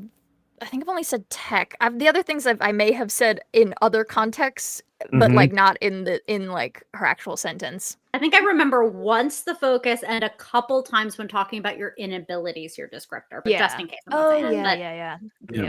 But yeah, it those things can be great inspiration. There's like plenty of folks will build a character and then as a person and then find the mechanics that fit the build. But I like building from the mechanics, not for the like gamer reasons, though not for the gamer reasons, but because it can be inspiration. Yeah, I did the same. It gives you creativity, comes from presenting yourself constraints and challenges and figuring out how to weave between all those and navigate them into a person. And so I basically just like piling creative constraints on myself, like bad ideas, until there is an inevitability of who the character has to be. Awesome. Okay, that's good. The next question is, Noir, are your characters' names based on Power Rangers? Yes, Shadow Light. Yes. The answer is yes. All right. The question after that is another one from John. Any point? Are we going to see any more Ember Squad? Essentially, yes. Yes, we are. Again, that's contingent on certain striking things that are happening. But yes. I can't even troll with the rest of with RIP Stucky anymore. Look, you've taken that away from me. Not even sorry. Not even a little. The next one is from Rogan27. What are all of your favorite behind-the-scenes moments with Jake? I like the one where Jake is not around. Oh, That's my favorite one. Oh. A member of your chat has disconnected. Jake does so much for us. He is so busy though. The behind the scenes moments that we have with him are usually with him saying something like just like absolutely raunchy as fuck, and then Sam encouraging it. And then the two of them like going back and forth is usually the behind the scenes stuff that happens with Jake. But like I'm loath to say that we actually don't get a lot of hangout time with Jake. He is a busy bee, and he's literally any moment now is going to become a dad. Minutes. Maybe, I don't know. Literally, Maybe any months like sometime. we are at that stage now where Final Jake countdown. like one of the things Jake warned us about is like, hey, so yeah, just so you know, at any minute I might have to run out the door. He'll be a Yeah. dad. So Yeah. you guys might be in the middle of a streaming Legacy of Silvercreek, and I've got to take the missus to the hospital. So I had to yell at him earlier today because, like, when we decided to go QnA, I see him changing things, and I'm like, "Go, Get out of here!" You Yeah, Get gone. he is ready. Jake is essentially, his hand is hovering over the die because he knows he's about to be called to roll initiative. So, so that's where Jake Jake does is. so much. I know we say it all the Mhm. time, but like I've done, a handful of things with him now, but it's the amount of his time and resources that he puts into the shows that get to be here is unbelievable. Like so much stuff behind the scenes. And I always think specifically with Cases of Costa Vega, this weird 2-player game that we decided to do fully pre-recorded. We had like an offhanded comment about like, oh man, music would be kind of cool. And Jake's like, yeah, tell me what to do. And like, so Rick Bud, also superstar, would go through and like we would pick out we had a basket of songs basically, and Rick would go through and pick out timestamps for music, and Jake would go in and put in like the break, put it like whatever, like we'll just be like, yeah, let's do it. Like enables so many ideas and so many things. And a lot of the shows that if you don't have a designer, if you're just like you're like come to Jake with a show and an idea. And if this was like, I remember when we first started Power Play, like we just kind of like all showed up and everything was ready. Like there was an overlay, there was a title sequence, there was end credits. Like he just does that. Like in wild, he has like a real adult job and like He has a day a job, yeah. family and a baby on the way, and like we'll just like do this for people. He's a very generous, very giving Mhm. person. So that's not necessarily a behind the scenes interaction with Jake as much as to say that But- Jake does a lot behind the scenes, Yeah. and we should shout it out a lot. When- Go Go ahead. No, I was you just gonna say I have an interaction, which was I have been a fan of when it was Q Times. I was a fan of Q Times. That YouTube channel taught me how to play Pathfinder, Mm. and then I started doing stuff with Streampunks, and I'm talking to our producer Jake, and I'm just like, hey, we're just kind of shooting the crap and like showing off each other's setups, and I'm like, oh, that's really cool. Never once seen his face, and I just go to my partner like, Jake is so cool. She's like, yeah, you're a big fan of him, and I'm like, what are you talking about? He goes to the Q Times channel, and like that's Jake, and I'm That's like, Jake. oh, this shit. whole time. Oh shit. That reminds me that is very similar to the first time I met Laura Bailey, because I was sitting outside. Will Wheaton had come in. It was Will and Felicia had come in to play Critical Role that night, and I was in the main lobby, and they had a bunch of pizzas out there. And Laura was just standing there, and I thought Laura was with. I didn't know who she was. She was with somebody, but I walked up to her and I was like, I noticed she was watching the screen because we had a screen when they would shoot on the stage. When they would shoot on stage 1, there would be a screen outside, so anybody walking in the lobby could watch what we were shooting. And so I noticed that she was watching it, and I sat next to her and I was like, "Do you play Dungeons and Dragons?" She goes, "Yeah, I just started a game. I'm just like starting out a game right now." And I was like, "Oh, right on. Do you have a favorite character class?" And she's like, "I'm a ranger." And I was like, "Right on." And she's like, "But I'm really stressed because I chose Beastmaster, but I didn't stop and think for at any moment my beast might get. I have a bear, and at any moment my bear could die, so I never use my bear because I don't want anything to ever happen to him. And now, like, I'm kind of screwed." And I was like, "Oh shit, that's true." Because this was back before they did some updates, of course, because Ranger has desperately always needed some updates. So like it was really funny, and I had no idea. I was talking to one of the players. I had no clue. Because I was like, All right, can I tell my Jake story? no, yeah, go ahead.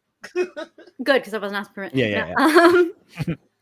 So I've worked with Jake the longest of anyone on this screen right now. I met Jake.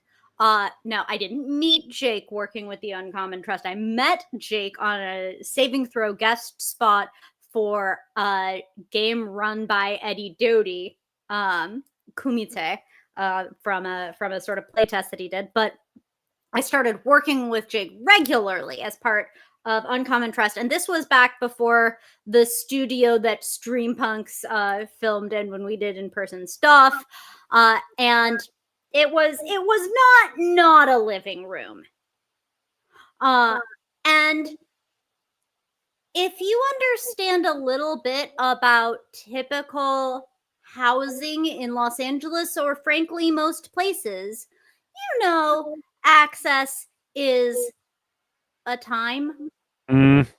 Those 5 steps of, yeah, no, it really does seem like you should be able to enter this place. That sucks for you. Those just like, nah, forget about it sort of steps. Luckily, Jake didn't have any of those. But I did have a bad habit of just waiting for someone else to arrive, because the doorbell was just a little uncomfortably high up for me. And that's fine. I took the advantage to get some photons. That's great. That's lovely. That's fantastic. And if I really wanted to, I could just, pop up on one wheel and get it. That's fine. But I made the mistake of like mentioning it to Jake once, idly, in passing. And the next time I even came to his place, down, eye level, I could stare into that doorbell's soul without a request, without anything, just because Jake at heart is a good guy. Not like a capital G good guy, sort of like paladin of pompousness sort of thing. I know that's not every paladin's flavor. Hashtag not all paladins, Martin, don't worry about it. But a good guy. He's just good. And I tell that story sometimes because, one, access, like role-playing, shows you a lot about who people are. And I think that story tells you a lot about just like, he'll do the thing that helps people, not because anyone made a big deal of it, not because he has to, but because he knows it will help someone around him. Not even someone he knows that well. But it'll help someone, and that's enough. And that's my favorite behind the scenes story with Jake. My story is very quick, but when Sam and I had just left GNS and we were looking for a home for Clear Skies, we didn't know we were going to start Streampunks yet. This was early days. We were looking for a studio. At that time, we were still riding a lot of the wins for being so visible on Geek and Sundry, so we had a lot of people that were interested in what we were bringing to them. And we were having some discussions with studios all over Los Angeles. And there were some really beautiful little spots. Most of them were going to cost us some money, which was a little bit of a concern, but totally made sense. There were a few that were willing to help us out, but that they weren't really, logistically, it was not going to work for us. And then there was Jake, who was just like, look, I just want to stream this stuff because I love it. Like, if you guys just want to come play, I'll do the rest.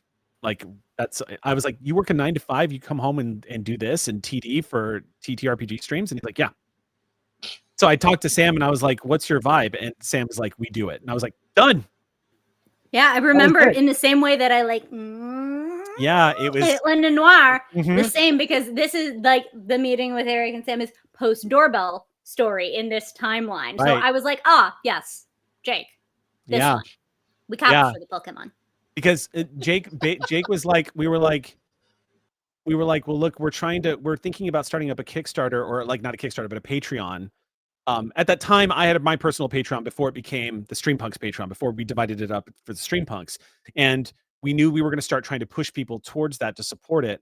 And we had talked to Jake about like, hey, just so you know, like, are you cool with us using the platform to really promote people being able to support us so that we can keep making the shows? And in return, we'll try to drive subscriptions to your channel and just kind of support each other. And Jake's response was like, whatever. He was like, no, I just come play. And I was like, I remember talking to Sam. Cool. He's so flexible. He's so lovely. I was like, I don't even care. I want to stream with this guy. What he cares about is play. What he cared about was making a space for us to come play. Wasn't really interested in anything I agree. else. That sounds like a great idea, Eric. Yeah, and I was like, done. So, all right. We got a lot of questions left still, and I have a few that I want to chat with y'all about. So we are at 7:30. This is typically where we would take our break. Do you guys want to take a break, or should we can just power on through? I'm down to clown, but that's up to y'all. Yeah? I would take a bio break if it Let's were do that. offering. Let's take a 5-minute break. We'll just do a quick bio and come right back. When we Type jump back, if you have any questions, hold them until we are back from break because we will miss them. But we'll just go take a quick 5, and we'll see you guys in just a minute. All right. See ya. Oh, welcome back. We're here with Streampunks doing an informal hangout / Q&A.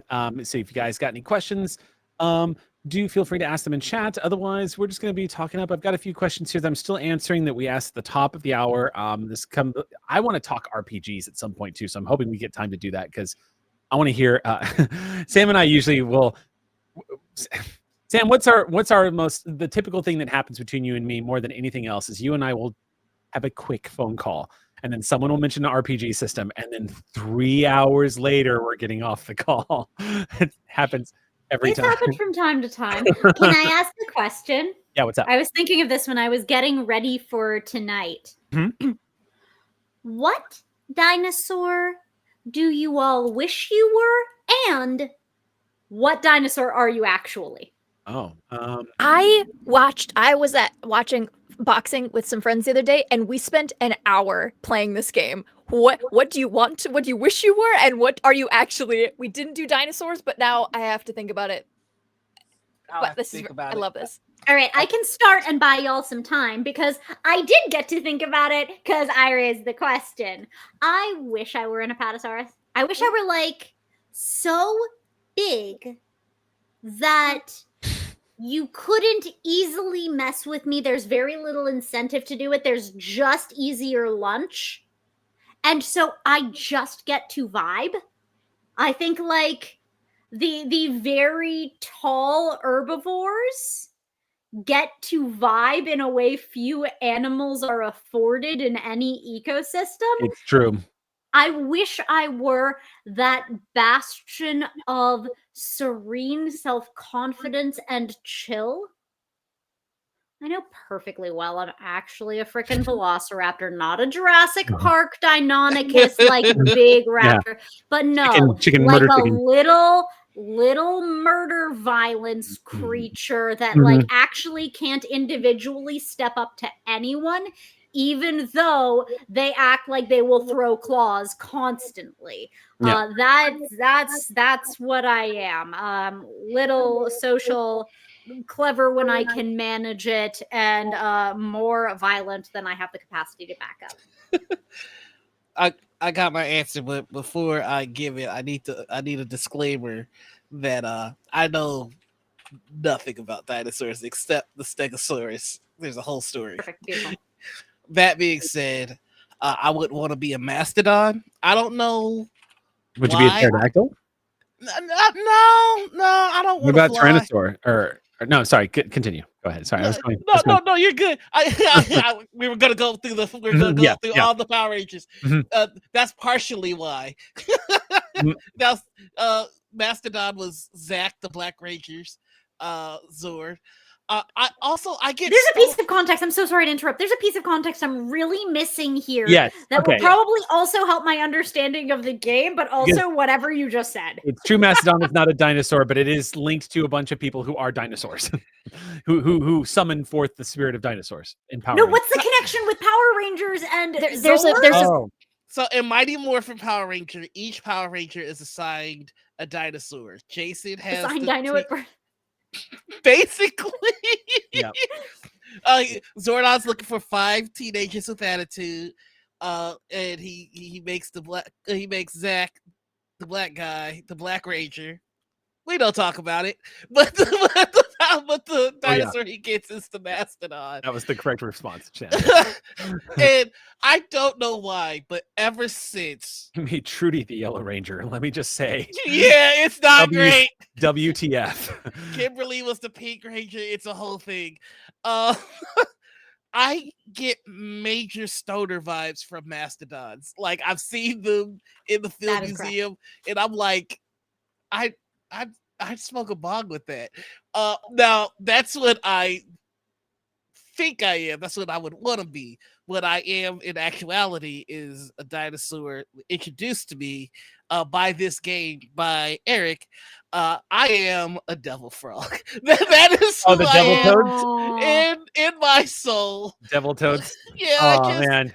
If you get a chance, New watch. best. I redacted answer. My favorite NPC of all the games is the devil toad. Totally just pulled that right from Prehistoric Planet. It's just so good. I was like, I knew the moment I introduced the devil toad to just Legacy of Silvercreek, everyone was gonna fall in love with that creature. I'm just a big old frog trying to get kinks in a world that's trying to stop them. So much about devil toads. I grew up in South Texas, and we have mockingbirds everywhere in South Texas. And let me tell you something: there is not a bird on this planet that gives less of a fuck than a mockingbird. They don't give a damn who or what you are. They will beeline for you. I've seen mockingbirds get captured by cats, and their partners don't care. They just keep coming at them. They'll just keep coming. Like mockingbird, I've seen mockingbirds attack birds of prey twice their size. They do not care. Absolutely do not care. Same with devil toads. In my head canon, mockingbirds can cast vicious mocker. Yeah. Why do you need a headcanon reality? Yeah. For Also, me, Eric, the Genosaur and Zamosaur were Struthiomimus, weren't they? no, they weren't. They were not Streampunks Mimus rather. They were hold on, I'll pull it up for you. Yeah, you pull it up. I also have the Jurassic World Evolution thing open, but I gotta like Struthiomimus came to my head while I was asking this for no good reason, because I was also thinking of other things that could easily get bodied, but that I would be. Yes, Pachycephalosaurus. Pachycephalosaurus. They were Pachycephalosaurus. No. Pachycephalosauruses are the yes, because that's how the Genosaur busted out of the fence, by charging it with her head and smashing through the gates. That was fantastic. Though I really thought Samstar. Anyway, Yeah, Caitlin, what Sora are you? Okay, so I'm pulling back from the beginning of the episode. I would love to be a giant prehistoric ground sloth. Not a dinosaur, but that is my answer. I would love to be Yep, we'll take it. A giant prehistoric ground sloth.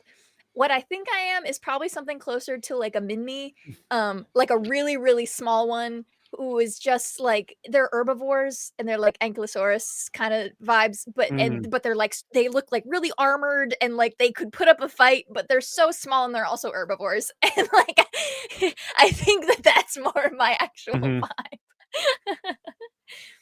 Just a little guy who's just kind of like ready, but like it's just a little, just a little guy, just a little round guy. That's awesome. That's my answer, Mr. Campbell.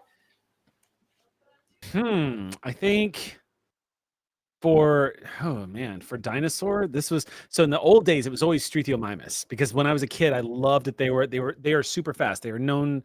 Scientists believe that they might have been the fastest of the dinos. They were known to reach pretty speeds of they believe it was possible for them to reach bursts of speed of up to 70 miles per hour, which is extraordinarily fast.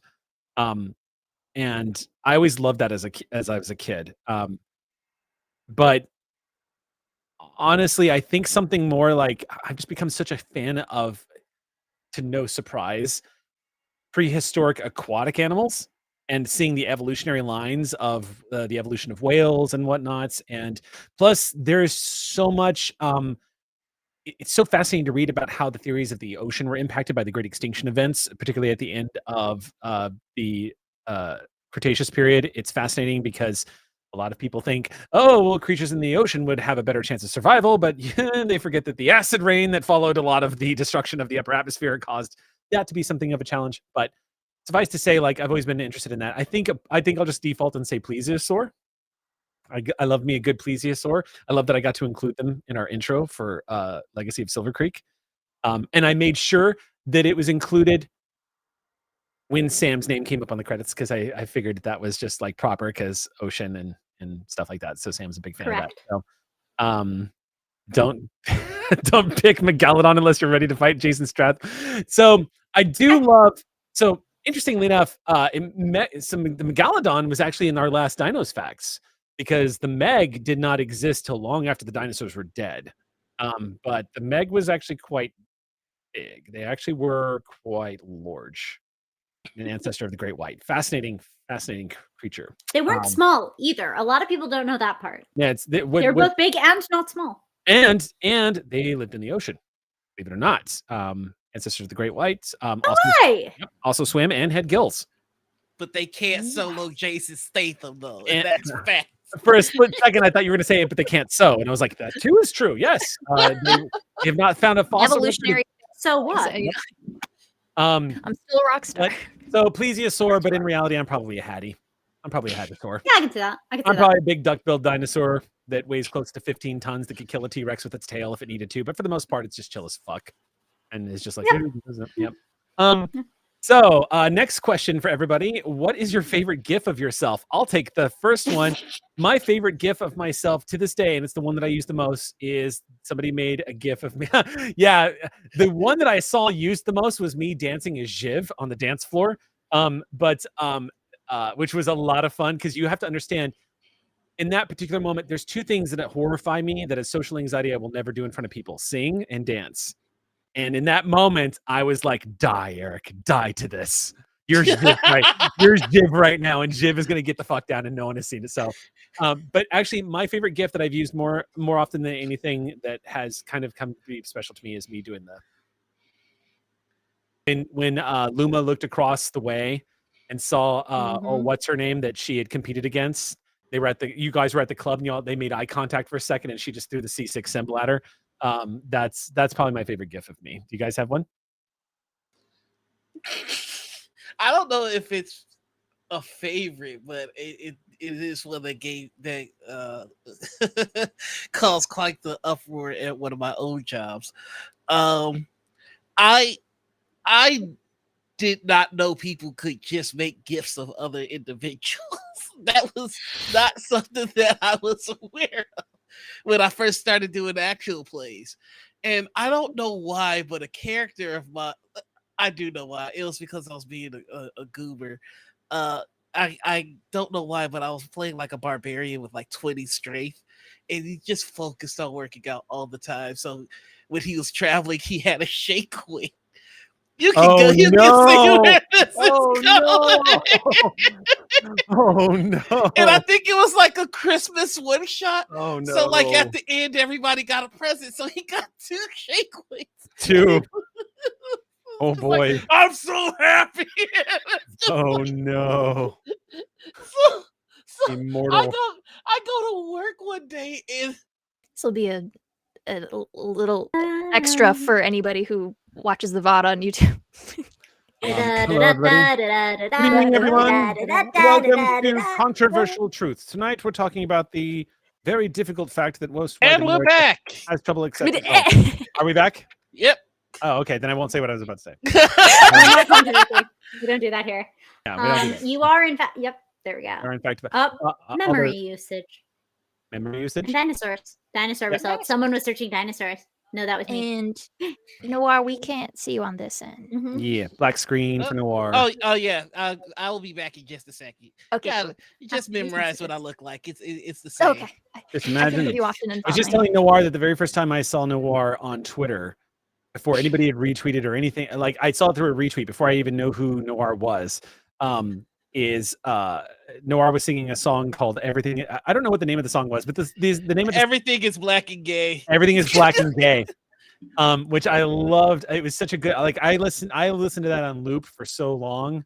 That was the first time I ever saw you. I've never forgotten it. I'll have to find it later. So that I wrote that in response to TSR. They had Right. new TSR. They had a game where it was the Norn, the fantastic humans. They had +3 intelligence, but non-Norn, their intelligence was lesser. And I was just like, all right, I'm making Wolverine trans native. Yeah. Oh man, I remember reading that. Holy shit. Yeah. Dude, I am friends with Luke Gygax, and the horror, the horror, the just undercurrent of, oh my god, what the fuck, that whole attitude that just courses through everyone when all that shit was happening. Like poor Luke, he was just so upset. Yeah, that's rough, buddy. Yeah, it's pretty. I mean, rough for not as rough for everybody else who had to endure it, but yeah. Okay, I got some more questions. Sorry, Sam just sent a gift to the Streampunks. Yeah, Oh. just ignore. No, you found it. Oh no, Oh. that's too good. Oh, I'm a Everybody menace look on at the that. internet. I can find all sorts of things that you won't want found. Very Please good. link For that the- in chat. what Please it's link that worth, in though- chat for everyone's use. Oh, no, you good? Yeah, go. Yeah, absolutely. Okay, That is- cool. that is- Very that is- While I do that, Mwah. I will say that there are many gifts, mostly caused by tempting fate, where I sacrifice my dignity for donation. So, for instance, there's at least one where I very sensually lick a Pop-Tart. Oh yeah. Oh I yeah. did not want that. I did not ask for that, but We're this is the going world in. in which we live. But easily my favorite is when we found out. I'll put my hands down once I'm done with spoilers for anyone who, for whatever reason, doesn't want to see 6 spoilers. When we found out about alternate universe Luna, Yes. and I was so Yes. happy that I bounced, You, fell off the chair, and then Someone- it's so good. someone screen capped this beautiful screen cap of Gina doing this and watching you absolutely collapse. And it is like, it is so prime Gina. And fuck, Sam, don't you wish we could find that noir, that Ravity Sam moments? There is oh, I mean, yes, always, every day of my life. Every but at least day. we have Rave so good, so GIF, good. which is immortal. Immortal. There's the moment in question that we're talking about is there was a moment in the early days of Streampunks live streams. We did a game called Beyond the Gate, Before the Gate. That was our Geist game that we, in full honesty, we were hoping we could actually get it queued up for Halloween, but we're not going to have a chance to do that. But we will play it again someday. But there was a moment in the very beginning where one of our ongoing jokes, which still exists to this day, is when somebody says it's been, or if someone says 1 week or anything like that, we burst into song, it's been.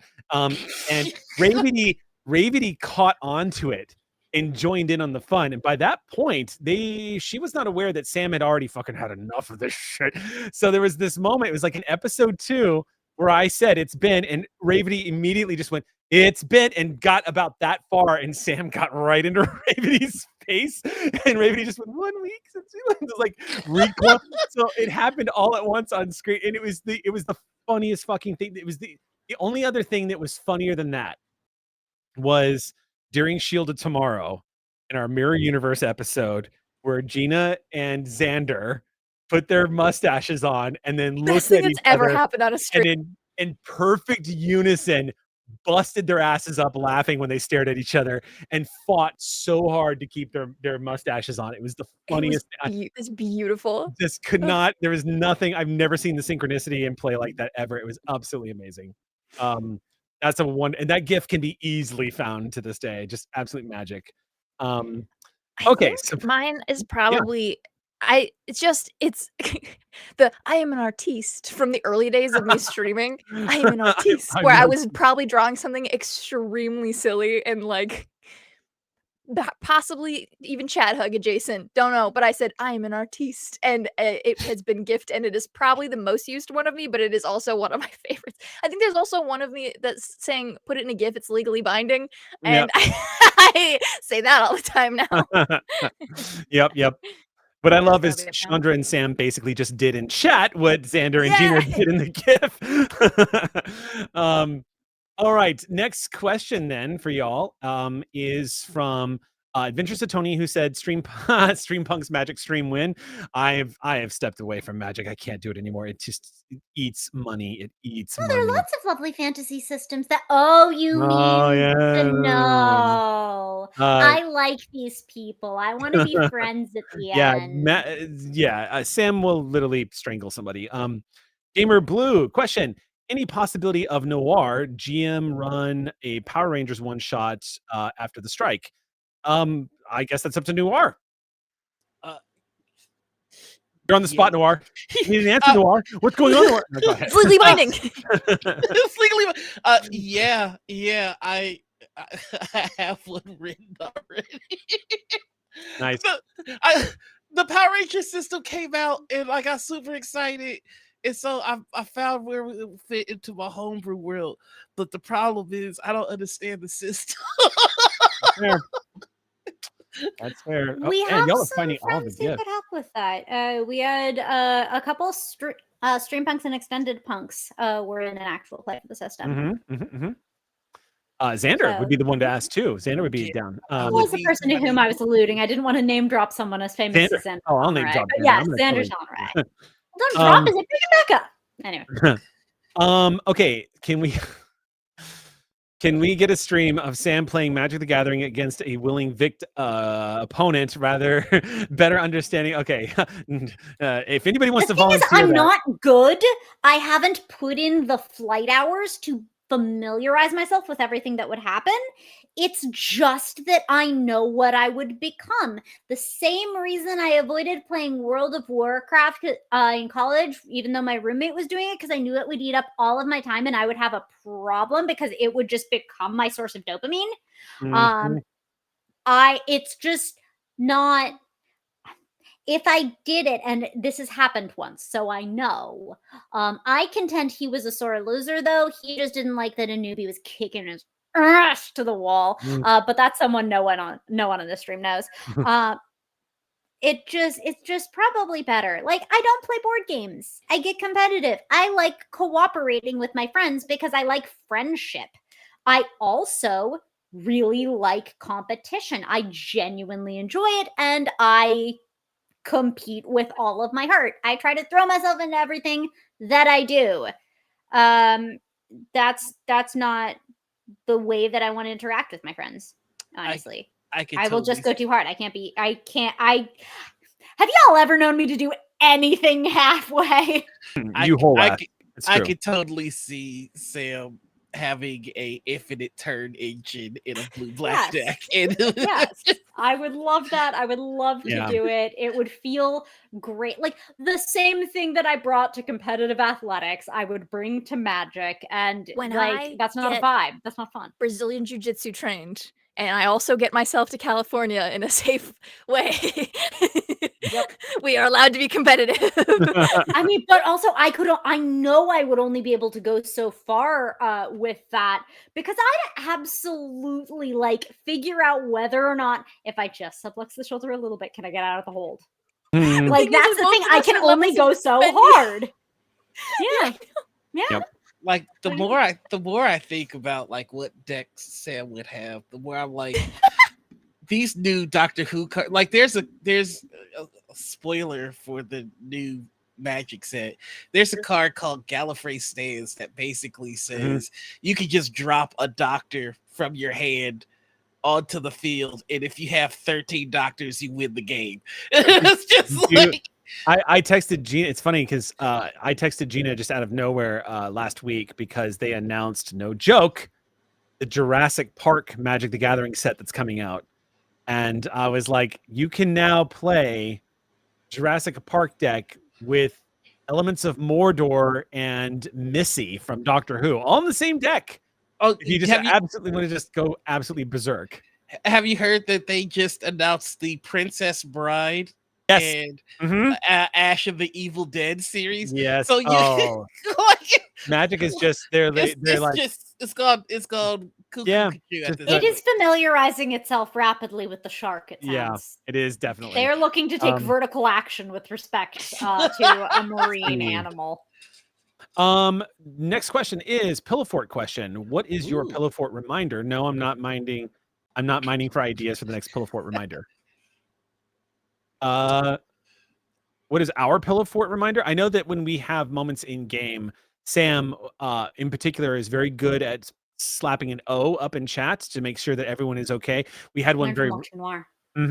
Yeah. We had that very recently when I was describing the leech that was attacking poor Caitlin's character. Noir and I talked about this after the stream where I was like, yeah. And Noir was like, I just need to make sure we were good. And I was like, am I the Yeah. Have y'all dealt with leeches in real life? Because that's not, No, are they an ocean thing? What's that? Are they an ocean thing? No, they're freshwater. Okay, because I was like, I've had extensive experience with leeches. Yeah. So I was like, oh, gross, it's big. Yeah. But I was like, no, that was probably a good check-in. They're FDA approved. Let's see. Sorry. debreeding. Anyways, the good reminder is to the good check-in. Sorry, that cracked me up. We talked about it for like 10 minutes after the stream. Go ahead. I was gonna say, my pillow fort reminder is you need no one's permission to take care of yourself. You get to just do that. Complete bullshit. Utter bullshit. I always have to ask Sam, is it okay? I need Sam a doesn't direct tell me. order, And that's actually. why and that's why when Sam is that's saying when this the tonight. rage. It's amazing. It's Sam is directing this amazing. at me. I get so angry at the idea that, like, if you ask what someone says no, you can't do the thing that you know you need to do. What? They know better than you? Are they inside of your skin? I'm sorry. No, They're not that you leech. are the authority and you are someone who knows themselves. I could say you're a full-grown adult, but chat, you might not be. And you still know enough about your basic corporeal needs and your own mental needs and putting it on yourself, not externalizing it to me or anyone else, is how you become accountable to caring for yourself. How you practice and get into your emotional muscle memory, putting yourself first and prioritizing what you need. Don't ask permission from anyone to take care of yourself. If you need to do that, you need to do that. You don't ask permission to breathe, do you? Don't ask permission to breathe. Oh, okay. Don't ask permission to take care of yourself. There's my teleport reminder. And exhale. No. Oh, thanks. I forgot what came after the inhale. Outhale. All right. I got some more questions here. Rain. So our next question. Outplayed. Oh no, here we go. So what's the other side of hail? Be here all night. Would it be snow? Sleet. Out snow? Sleet. Yeah. Sleet. Out sleet. Question: how much guilt is Ozzy going to feel over Joe getting recently injured once the adrenaline wears off? That's from Vance. Yeah, that one's on her. Yeah, no. Joe got Joe injured. Yeah. Yeah. Joe got Joe hurt. Yeah, Joe yeah. got I was Joe. perfectly comfy to tank that one. Yo, took you that got one on. Joe. did that. Joe. Yeah. Yeah. I don't know. Joe Yeah, Joe no, made- Joe plenty made of decisions, guilt. No shortage. but not that one. All that. Just no, not that one. Sometimes you make Um, choices for you. John's question is: was Nora's character there in season 1 of Silvercreek? So because we have added these characters to the canon of Silvercreek, my estimation of how old they are and when was happening when would be yes. Nora's character would have been there during season 1 of Silvercreek. You're just but in the background of a shot. You're would have just been an extra. would have been like a young teenager back then. So was probably in the background and probably learning how to train and be part of the militia. Is my Zach guess. is going through his goth phase. in Yeah, the yeah. background. John also asked another question: who is the character that saved Sam in Ember Squad? Ooh. Oh, you're that is a What? character. We shouldn't get into that because that story is not done being told either. Can we point them in the direction of where they might find and answers? point you in the direction though. Yes, totally. That was a great moment. It was part of our Star Wars game, our Space Wars game that we ran on the Discord. Yeah. Of which we are not done, called Jedi Shadows. And I would say It's a quick watch. There's not many episodes. It's just a short little tale. those should of be some up things. if you are a Okay. supporter of ours on Coffee or Patreon, you will have access to those unlisted YouTubes. And you can check it out and catch up. Yeah, that's what Another I would say. chronicle of Sam and I playing mentor mentee in some capacity. Yes. I would recommend checking out that first appearance of Noir with Eric. See, it all set up payoff. It's all in there. Before you watch the Yes. coffee Yes. games, because Mhm. that very much informs. That's the thing that kicks off the story. That one is available publicly, right? That one's on. Yeah, That those one. So two. yeah, so it's Influence a of the charity show. one shot. You'll know you And then you found the can go right watch one the if I'm in a miniseries. bathroom. You'll know you're right. You found the right place. All the jokes were Um, toilet humor. Oh, this is rough. This question is, Ooh. what is the cast favorite character? Oh, this is okay. This is kind of already asked. So you guys, okay, so I'll ask the second part of this. Eric, what is your favorite NPC? Because the question was, what is the cast's favorite NPC? Oh, no. This is actually, what is y'all's? Okay, so first part of the question I got wrong. It's actually, what is the favorite character you have played? Oh, yeah, it's brutal. If you if you can't pick one, it's totally fine. But if you have one, why don't I'll streamline that question a little bit for y'all. What's a character that you just can't stop thinking about? One that you keep coming up with, or memorable moments that you remember back when, and that could be just because of the campaign that they were in, or something that you felt so satisfying that story got told. Yeah, Caitlin's already got it. I have a smaller repertoire, so this is easier for me, but I will take the first jump on that, and I will always say Benny Beckett. I will always say Benny Beckett. Benny Beckett.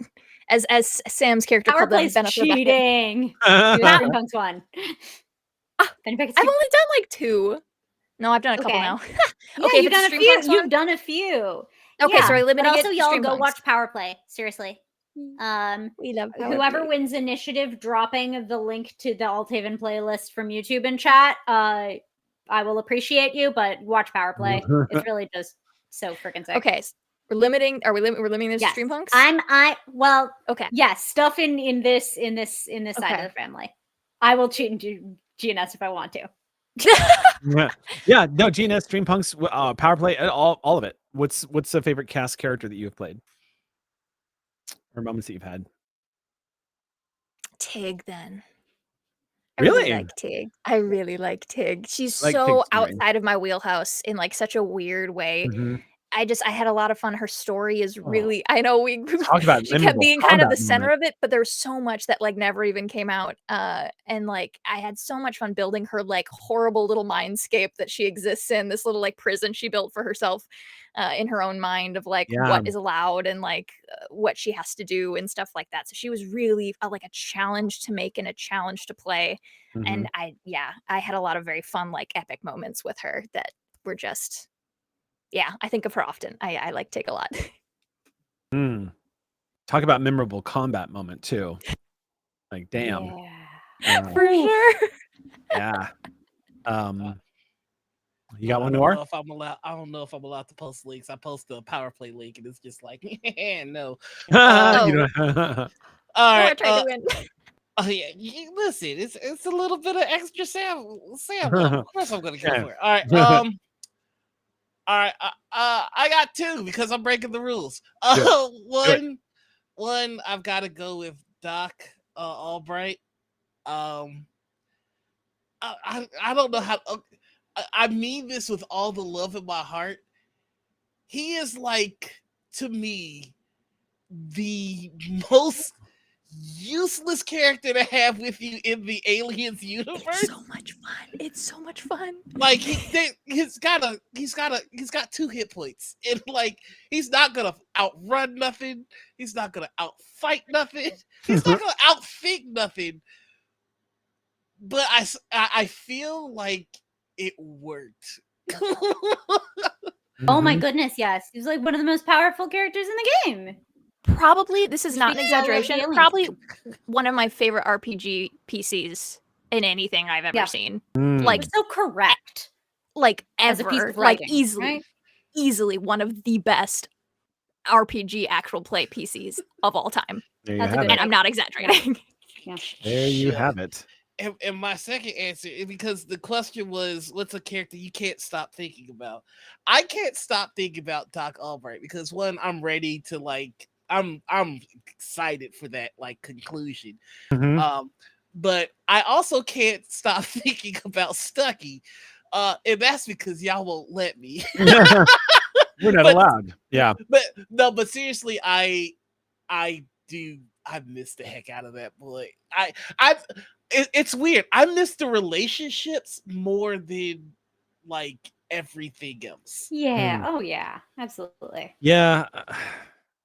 I'm a little the only I think the biggest drawback to running seasonal shows of Beacon is that is a game with the characters y'all have created that just beg for long form relationship building where there is no time limit on how many episodes that we get, because the characters that y'all built are characters who would live in that universe. It doesn't it wasn't, these weren't characters that were designed to just take us from the end, from season 1 to season 2. You know what I mean? Like it wasn't. Yeah. And I feel like I feel like one of the unfortunate side effects of doing these seasonal plays is that it kind of it means that we don't get those episodes that are about nothing, where you get to just role play the wholesomeness of your character just trying to find an extra food pack for somebody who needs one, like something like that. Like it's one of the reasons why I'm really excited about some of the stuff that we're working on now and some of the games that we talk about now, because I'm like, moving forward, I'm not saying Streampunks is going to abandon seasonal play, because we're still going to use that as a way of getting stories told that we've always wanted to play, because we want to play all the games.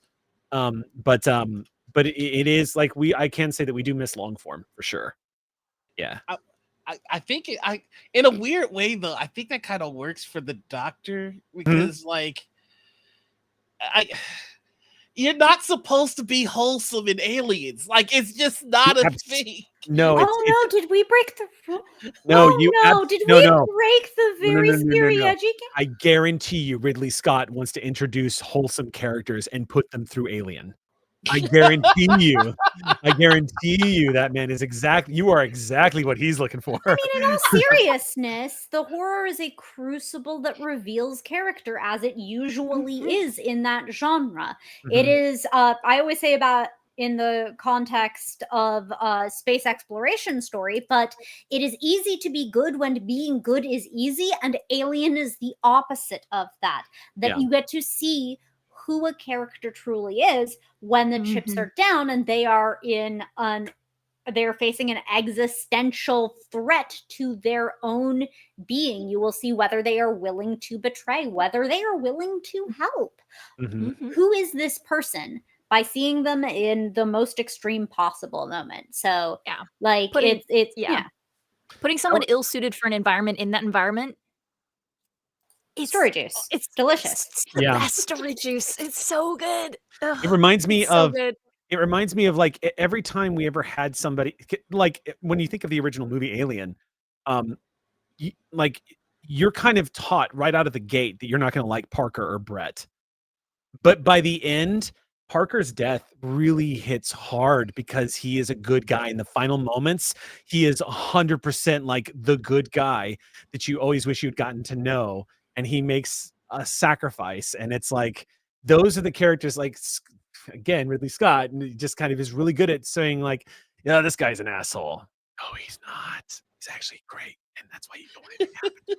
And like right out of the gate, Doc is like a great guy and nobody wants anything to happen to him. And you've already had a brush with death in that game. The Doc's already had that. Like, I remember thinking when that was like, I told that. So behind the GM screen, Aux crew, I'm going to give you guys a quick glimpse and everyone here can attest to this. But when we were starting up Beacon, I told everyone, this game is not very forgiving. And I was like, we should have this conversation about character death because this is a very real possibility in this game. And I was like, so I want everyone to be prepared because at any moment it can happen and there's not a lot that's going to save you from it. Can I elaborate on that for just really quickly? Like, so the way we found out about the game is like we got an email and it's like it's this package that basically tells us like, hey, this is the story of the world that we're gonna go into. And I'm like, oh, I'm super excited. I can't wait to play again. And then I get to the last passage and it's just like, hey, for real though. Shit's gonna get weird. Yeah. And I'm like, oh my God. Be ready. Have a spare pair of pants nearby. Yeah. No, it really said make a spare character. And I'm like, this is awesome and the most terrifying thing I've ever seen. I put all my eggs in the one basket. Oh no. Yeah. Well, yeah, because the thing is I'm not an adversarial GM and I never will be. I never go after the players, but unless they swim 200 yards.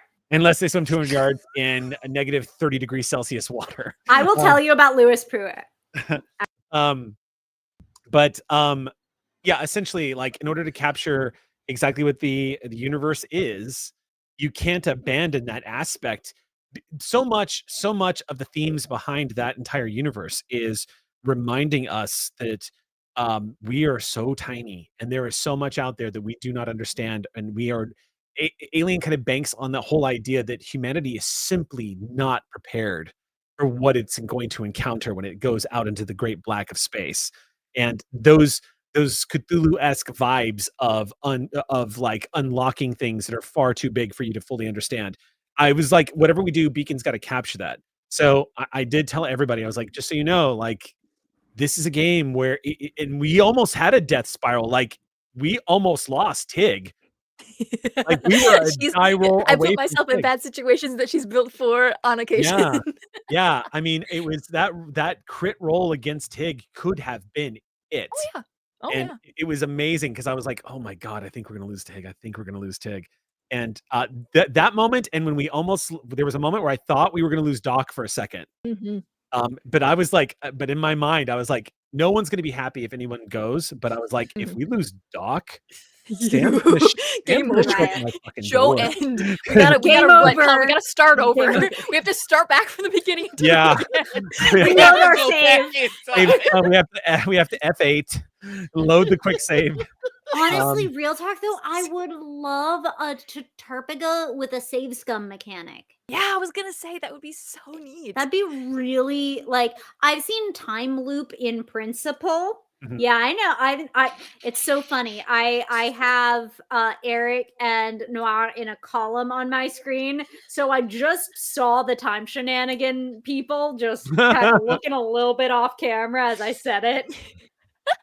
Yep. But like we've had time loops, but rarely with like party agency in initiating them and deliberateness. And like one of my favorite superpowers is the idea of quick save, quick load. Yeah, Like you're not full on time travel, just quick save, and you overwrite your quick saves Mhm. and quick load. Yep. Yeah. Drac has taught me the beauty of F5, F8, F5, F8. Yeah. F8.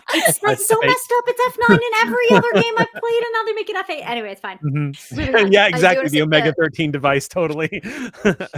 Someone in chat, Abyssal Icarus said, "Good news, new game. Bad news, inescapable death." Yeah, that was the beginning of Beacon. So my Beacon. Eric, what is your favorite NPC? That has been so in very much the same vein as that. It's very difficult to pick favorite NPCs. I can pull my most memorable NPCs that I always think back on.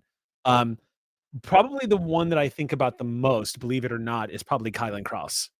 That's probably the villain that I think about I the know you. most. Oh yeah. But also I love Old Man Kraus is also an Mhm. NPC that I think, because he was designed to be the exact opposite. Somebody who does not consider himself first before other people. Somebody who broke free and is getting a second chance at life. And also like I low key love sort of no one really got to see it. I'm sad that I didn't get to do this enough. I was hoping I'd get to show more of this in the next season of C6, but we didn't get one. And that was, I wanted to see the relationship between Moonlight and Old Man Kraus because the two of them came from the exact same trauma. Like they were coming out of the exact same firestorm. And I wanted to see those two. Like, honestly,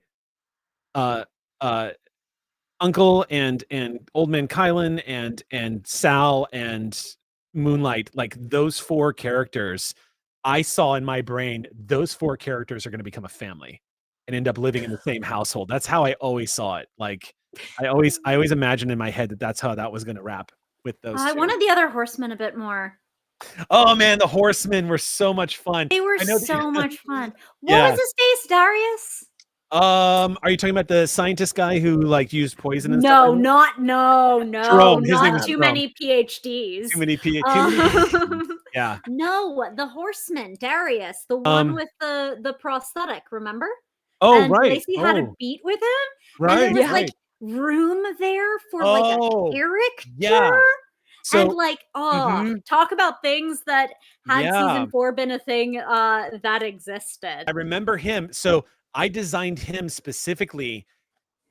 That character, I was trying to get to know that character because his first love was innovation. That's where but the thing is he loved innovation and advancement so much that he honestly did not see or even calculate a real significant difference between the ideas of good and evil, compassion or hate. He didn't care. He was more interested in innovation. Curiously enough, though, is, as Sam rightly pointed out, actually does supply an opening there to make new friend because his whole angle was he was like he was deeply fascinated by the stuff he was seeing from like the Lacey side of things and wanted to know more. Like, and Such a his good foil to Lacey, who Yeah. never really learns that Yeah. stuff. I know we're talking about characters. Lacey, obviously, easily like Yeah. times 10. I think everybody knows that Lacey is sort of the apotheosis of everything about Sam characters. Honestly, It was a up to good the foil for 31 Lacey for sure. But yeah. like, what a good foil to maybe teach Lacey some lessons about like the bounds of exploration. Just Right, really, yeah. really interesting. But also just like I like that I like complicated villains, not sympathetic, oh, I had a rough backstory, or like anti-villain kind of things, but just like, yes, this is a person with a non-zero amount of value as a person, and they're still doing trash garbage things, and you're gonna have to stop that. Like, I like when they're people, which is another thing I like about Eric and PCs. Oh, well, thank you. I think those characters really stood out to me for C6. Some of the I can't talk about this character because I'm still hopeful we get to come back to it. There's an NPC that I created for Barony of Olives that I'm hoping we get to meet someday. And then for Clear Skies, I'm sorry, I just fucking love Vorda so much. Oh yeah. I just Oh love yes. playing- You love your Kylan Cross oleaginous has got- characters, and I love that for you. Kylan Cross has got nothing on that smug ass Vorda. I love Like, playing off of them. That was so much just fun. the worst God, character. just so gross, but it's so fun. I It's just- so fun playing a social off of them. Yeah, Jeffrey Combs, man, like legend, has been in so many Space Show episodes of different characters, and I just want to take a shower just talking about that. It's amazing. Yeah. What a gift. Yeah, I loved that character. Let's see. I was gonna say one more thing about all of that. Oh, I can tell you. I think I've already told you this ages ago, Sam. But I can tell you guys who my plotted villain was for the final season, for the next season of C6 was going to be if we'd gotten another season. But I was going to have to work on it with you, Sam. You and I were going to have to coordinate with. So the idea was, the scene that I had in my mind was, if you remember, every time Lacey separated and Oh, I remember this. Yes. Yep. I was gonna have it so at one point when Lacey was interacting with the Umbra, was like kind of in that digital space, Lacey's digital self was going to turn back and look at their avatar was going to turn back and look at their physical self and say no. And it was going to be that split between it totally inspired by the absolutely absurd arc of Magneto and Professor X combining into one ultimate big badass who was just Onslaught was the most ridiculous villain in Marvel, but I was like, I want to go that way with, because Lacey had achieved a level of power that was terrifying.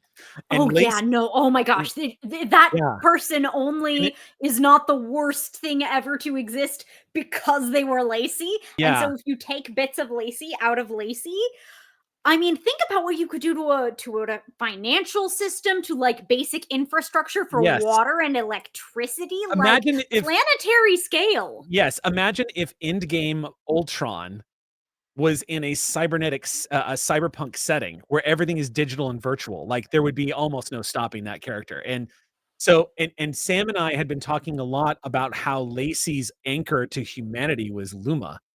And it was one of the few things that was keeping Lacey from utterly just detaching.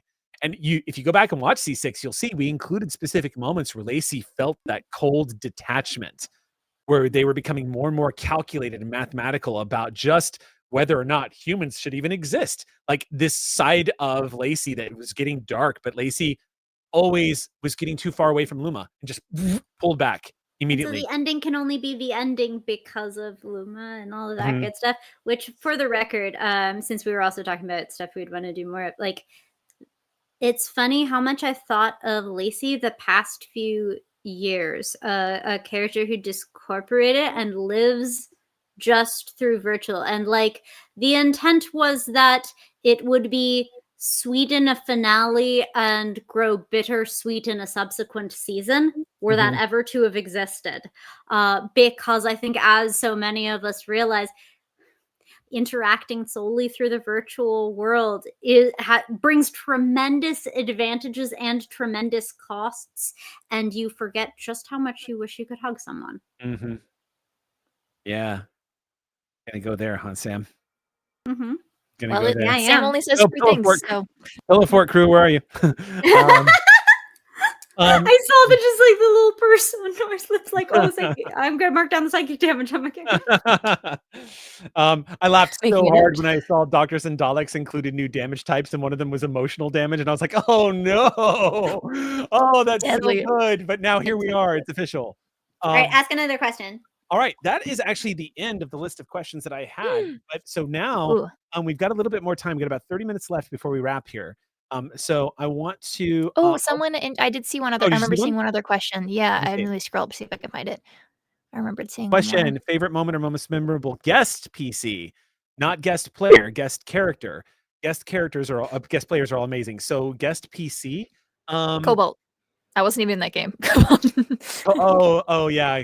Oh, Yeah, you're talking about when Tal came in to play Cobalt? No. No, Cobalt is Xander. Xander's. Oh, Xander. I'm sorry. No, though I love. Oh, Yeah. Wait, what was the name of Tal's character again? Oh my god, I'm blanking on his name. I'm not recalling names, especially because we never called him by his full name. We never did. Yeah. No. It snaps. Yep, Snaps. That's what it was. Snaps, Thank yeah. you. Remember Yeah. when y'all thought when you and Tal conspired, and you really thought, didn't you? Yeah. You really Yeah, we thought did. you could. Yeah. Every That time was we so tried cute to, when you thought you could. we oh man, I think my favorite guest, I think one of my all-time favorite moments with a guest PC was when I with the exception of Jody because she figured it out, but when I successfully snuck Darren DePaul into our crossover episode, and Gina and Sam absolutely lost their goddamn minds. They did not see it coming, and the look that I have seriously I have bookmarked that moment in the Twitch VODs and have gone back again and again and again to watch it. That's one of I've got a couple of bookmarks. I go back and watch the Raska Anel moment again and again, and so I can watch the realizations. I go through everyone on the table. Everybody's realization is just so much fun to watch the reactions. But every time I've had Darren DePaul pop in, I've been when I had him pop in on that very emotional, lovely finale for Eric's TBD RPG, the holiday special that we did. That was amazing. But I think one of my all-time favorites is surprising. I just love this. Nobody saw it coming, but it was in the finale of C6 when I had Hector he was a guest PC at that point. But when I asked Hector to come in and Dallin lost her marble, it was so much fun. But like basically my favorite PCs that I've ever had join us have been the ones that have brought my players to the brink of tears for happiness. And those have been my favorite player character moments. I mean, we've had some really good characters. I lament that one of the first guest characters I ever had was Mercer. And we were on such a tight schedule. I barely had anything for him to do, and it sucked. Like I wish I had gotten meat sticks. He's too more. polite as a player. Like it really Yeah. it makes me angry. Just like take space. No, actually, Doesn't. I understand you're worried that you're like taking up like too much of the oxygen in He never the did room. though. Yeah. No, take a little more. Take a good deep breath. Yeah, Take pretty much. fill them lungs. He's not like that anymore. He's very good at taking space at the table because everyone wants him to. But aggression. Yeah, Thank you. But I think we can all agree we need more meat stick, right? Not enough meat stick. You know, the last time Caitlin has gotten to play. The last time I played with Darren. Do you know about that one, Eric? The last time you got to play with Darren?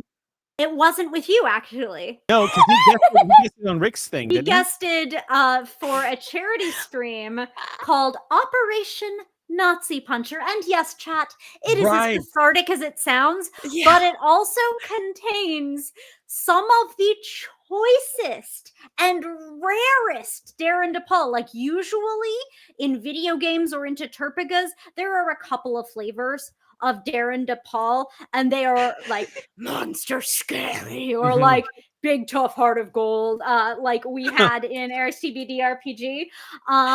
No, go watch Operation Nazi Puncher for a bunch of fundraising for good, some delightful characters, and Darren DePaul, the boy with no name. No, specifically Skipper Sweetletrot, the boy with no name. So good. It was so good. The boy with Kipper, no not Skipper. name. It was Kipper.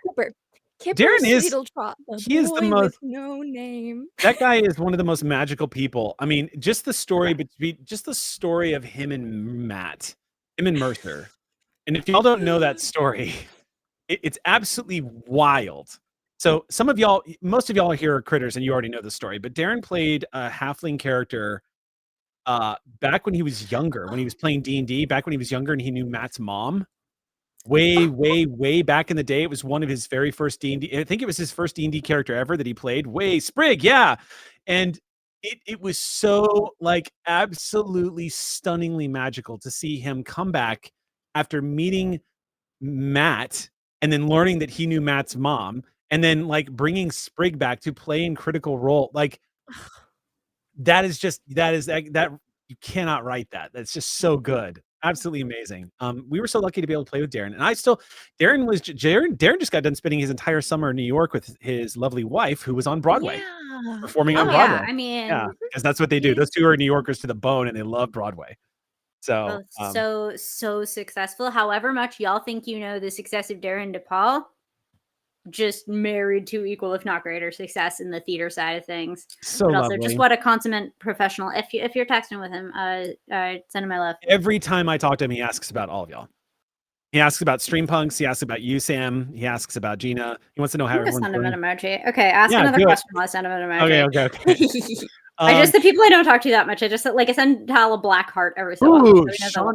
Chandra asked a good one. Question: your favorite character someone else played? That's difficult for me as a DM because it feels like I'm picking a favorite child, but are we talking people in the call, like people in the call right now? Let's do it. Let's do that. And we can do them for multiple, I'm going to pick one for each of you, and you're just going to have to deal with that. Yeah. But I'm going to have to think it over and why it isn't that NPC. Chandra said yeah in the call. Okay. Voice for Monster of the Week. Mwah. I'm gonna have to think of something else, but it's just sticking in my brain real hard. Can't imagine. Oh, this is tough. I have to say, Doc. I already have cannot overstate how much Doc is the best RPG character of all time. So Doc. Sorry, I'm repeating myself, but it's true. It's phenomenal. It's beautiful. Let's see. Take it, cause now. I got two of mine. So I know that first of all, Stucky. If I can be honest with you, Noir, I'm on Team Stucky. I love Stucky's dynamic and Stucky's relationship with our favorite knife wielding medical droid. I have a knife. Yes, I absolutely love that. Caitlin, it's still early days for you and me, but it's so funny because I almost want to say Moss, but you've never played Moss. So funny. I was there in spirit haunting But I the just set. think of you every time. I'm like, that's me patting myself on the back. But yeah, no, I might say obviously Tig, because that's the one that I know you most for. Mm-hmm. And Sam, you might kind of go, when I tell you this, but it's the character that I am most familiar with you playing after everything we have done. I'm going to say Thistle Willowheart. Aww. Thistle Willowheart. Aww. That's an off-screener for y'all from a Forbidden Lands game. Yep. I was the intent of the character was to play a support, not just like a support class, but also a supporting character to make room for other people to be the main characters, to have the main character energy. And so I played a peddler class. Literally, your power's a bag of holding, which is a lovely mechanic. Just like you just have equipment, and in like a survival genre game, that's incredibly valuable, it turns out. You just have the stuff you need to survive. It's wonderful. And then Eric and the rest of the party attacked, and they decided, oh, you want to Sam, you wanted to be a support class. That's cute. We're gonna name everything after you. You're the leader. Congratulations. You're now the Gandalf of the party. You're the Aragorn of the party. Let's go. And that was actually one of the things that made Thistle Willow Heart so endearing, is because they absolutely did not want that. And yet, because they had become the sort of the Hearthstone of the party, that happened. So they were the thing. They just ended up becoming sort of the boss character, and everyone fell in love with them. And the thing is a lot of folks don't know is that the longest running RPG campaign I've ever run was on Sword and Scroll. It was not on stream, and it was a 1.5 year long campaign of Forbidden Lands, and that was Sam's character. Sam, do you still remember your intro? Oh gosh, no, because I'm getting it confused with Agent Sunny Smith. I'm Thistle like the plant. Willow also like the plant. Heart like the stag, not like the thing in your chest, though. I'm sure that's very nice, dear. There it is. every single time Thistle introduced themselves to somebody. Yep, and then you know what it is. Thistle, Yep. Willow, Heart. Yep. That's someone who's had their name misspelled too many times. Yeah. For what it's worth, the answer is Benny Beckett. See, I can cheat and say Benny Beckett because I wanna, and also because people called out your other characters thus far. Although, no, I'm lying. Clear Skies Perseverance, we were Trailed together. Like, I love both of y'all's Clear Skies Perseverance, both because, like, the three of us got to do something just, like, We went, ooh, just twisty and delicious. yeah. I got my ass cut up, yo. And it's just like, what a generous player. So Like, generous. it's how you can never, like, watch Noir DM and you will know how they will be as a DM just from the generosity that they have as a player character, which doesn't always cross over in that direction. Like, there are plenty of generous DMs who are like, finally, my chance to have agency on the story, and like, don't carry that same energy.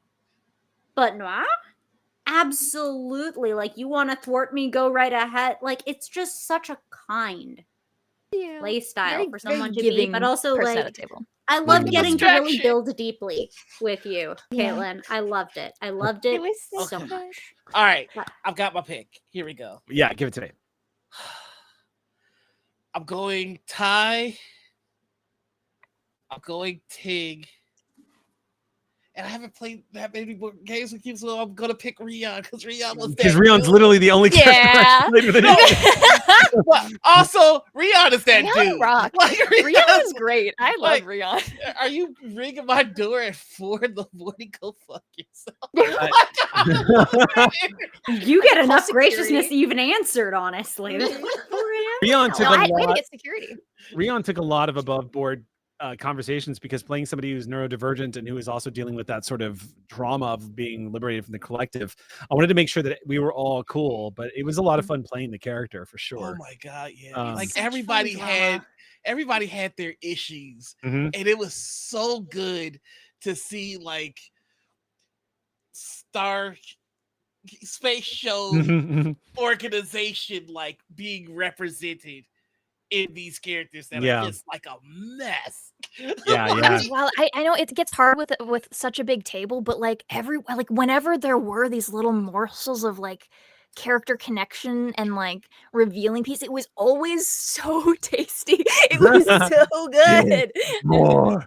But I have to give mine for Sam. And I think genuinely, like, I've every single duo I've ever played with you is just the best thing that I've ever done at a table. But I think I have to say Rue. Like, I think I have to say Rue. No, that's for the fair. nostalgia, maybe, but like also, Rue is such a good special character to like. I fucking love Rue. Thank you. I love Rue is very important. And you got a little piece because Rue is in the Cadrax blender too.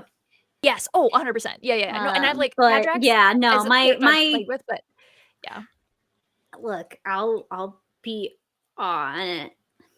Characters like Lacey and Rue, like my fellow disabled characters, are often the closest to my heart because they're the closest. Like, They share experiences that feel very important to me. And while I don't want, like, I feel weird, honestly, like going back to that particular well, which is funny because it's just who I am. Mhm. But There's like, less you know, layers of imagine like, oh, separation. well, I've played my own gender once. I can't do that again. But yeah, it's really removing ideal. the levels of separation from the character. It's a little bit more raw. It's part of the reason why I sobbed for 4 hours straight through the finale of Power Play, because there were very few levels of separation between me and Benny Beckett on metaphorical ways. But like Mhm. when you start to get to play your pieces of yourself And a when little more I openly, just it get gets to play really with assistive devices, I'll be perfectly honest. I love playing with assistive devices. Yeah. People have called out the combat crutches. That was just the first part. Like, Rue is built around the concept of having combat crutches. I wanted that so bad. Sam, I wanted it so bad.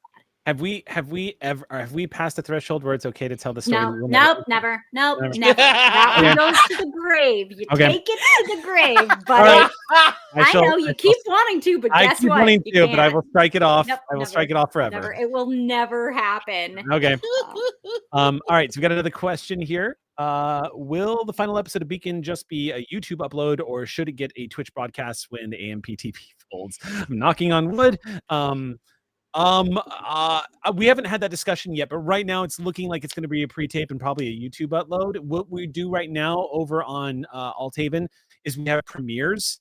So those are going to probably premiere up on YouTube, but we haven't actually had the discussion yet because we've been so focused on Legacy of Silvercreek, and because the MPTP's had its head so incredibly had been far no movement. past. Yeah. So, but there's been a lot of rumors that the studios have wanted the strike to end, but the MPTP has been locked in step, and they are not. Essentially, the WGA thing was a crack in the dam, and so we're hoping we get some good news, and then we'll let you guys know as soon as we figured it out.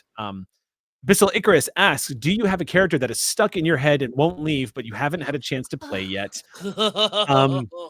Yes, I can go ahead and answer that one because being a forever GM means all I do is make characters I'm never going to play.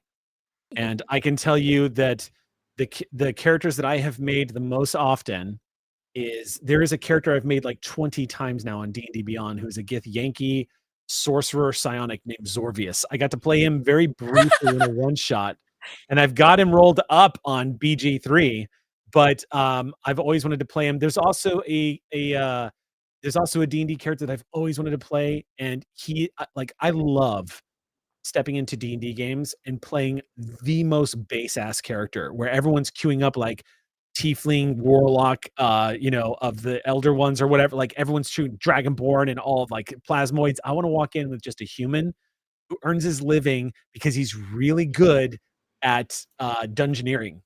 Like I love to be just a guy. I love it. I just want to make a rogue thief who took the dungeoneer feat. So he's really good at solving puzzles and unlocking, and he works on commission. You can hire him in and he'll get your party through a dungeon alive. Like that's how he's made his living. I've always wanted to take that character and see what what kind of hero he becomes. So I've got and for every RPG I run, I think of a character I would love to run in that setting. So they almost always become NPCs that they interact with. Good. Every single time. Every character I'm like, oh, I'd love to roll this up. Funny thing is because my background is in screen acting and writing, what I end up realizing is they work better as NPCs than they would have ever worked as PCs. So yeah, that's mine. Anybody else have a character that you would love that's stuck in your head that won't leave?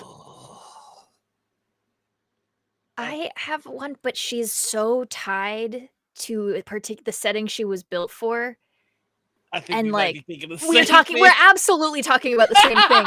And like, no, 100% we are, because we built some cool shit for that. And the thing is I cannot play her anywhere else. She is built so specifically.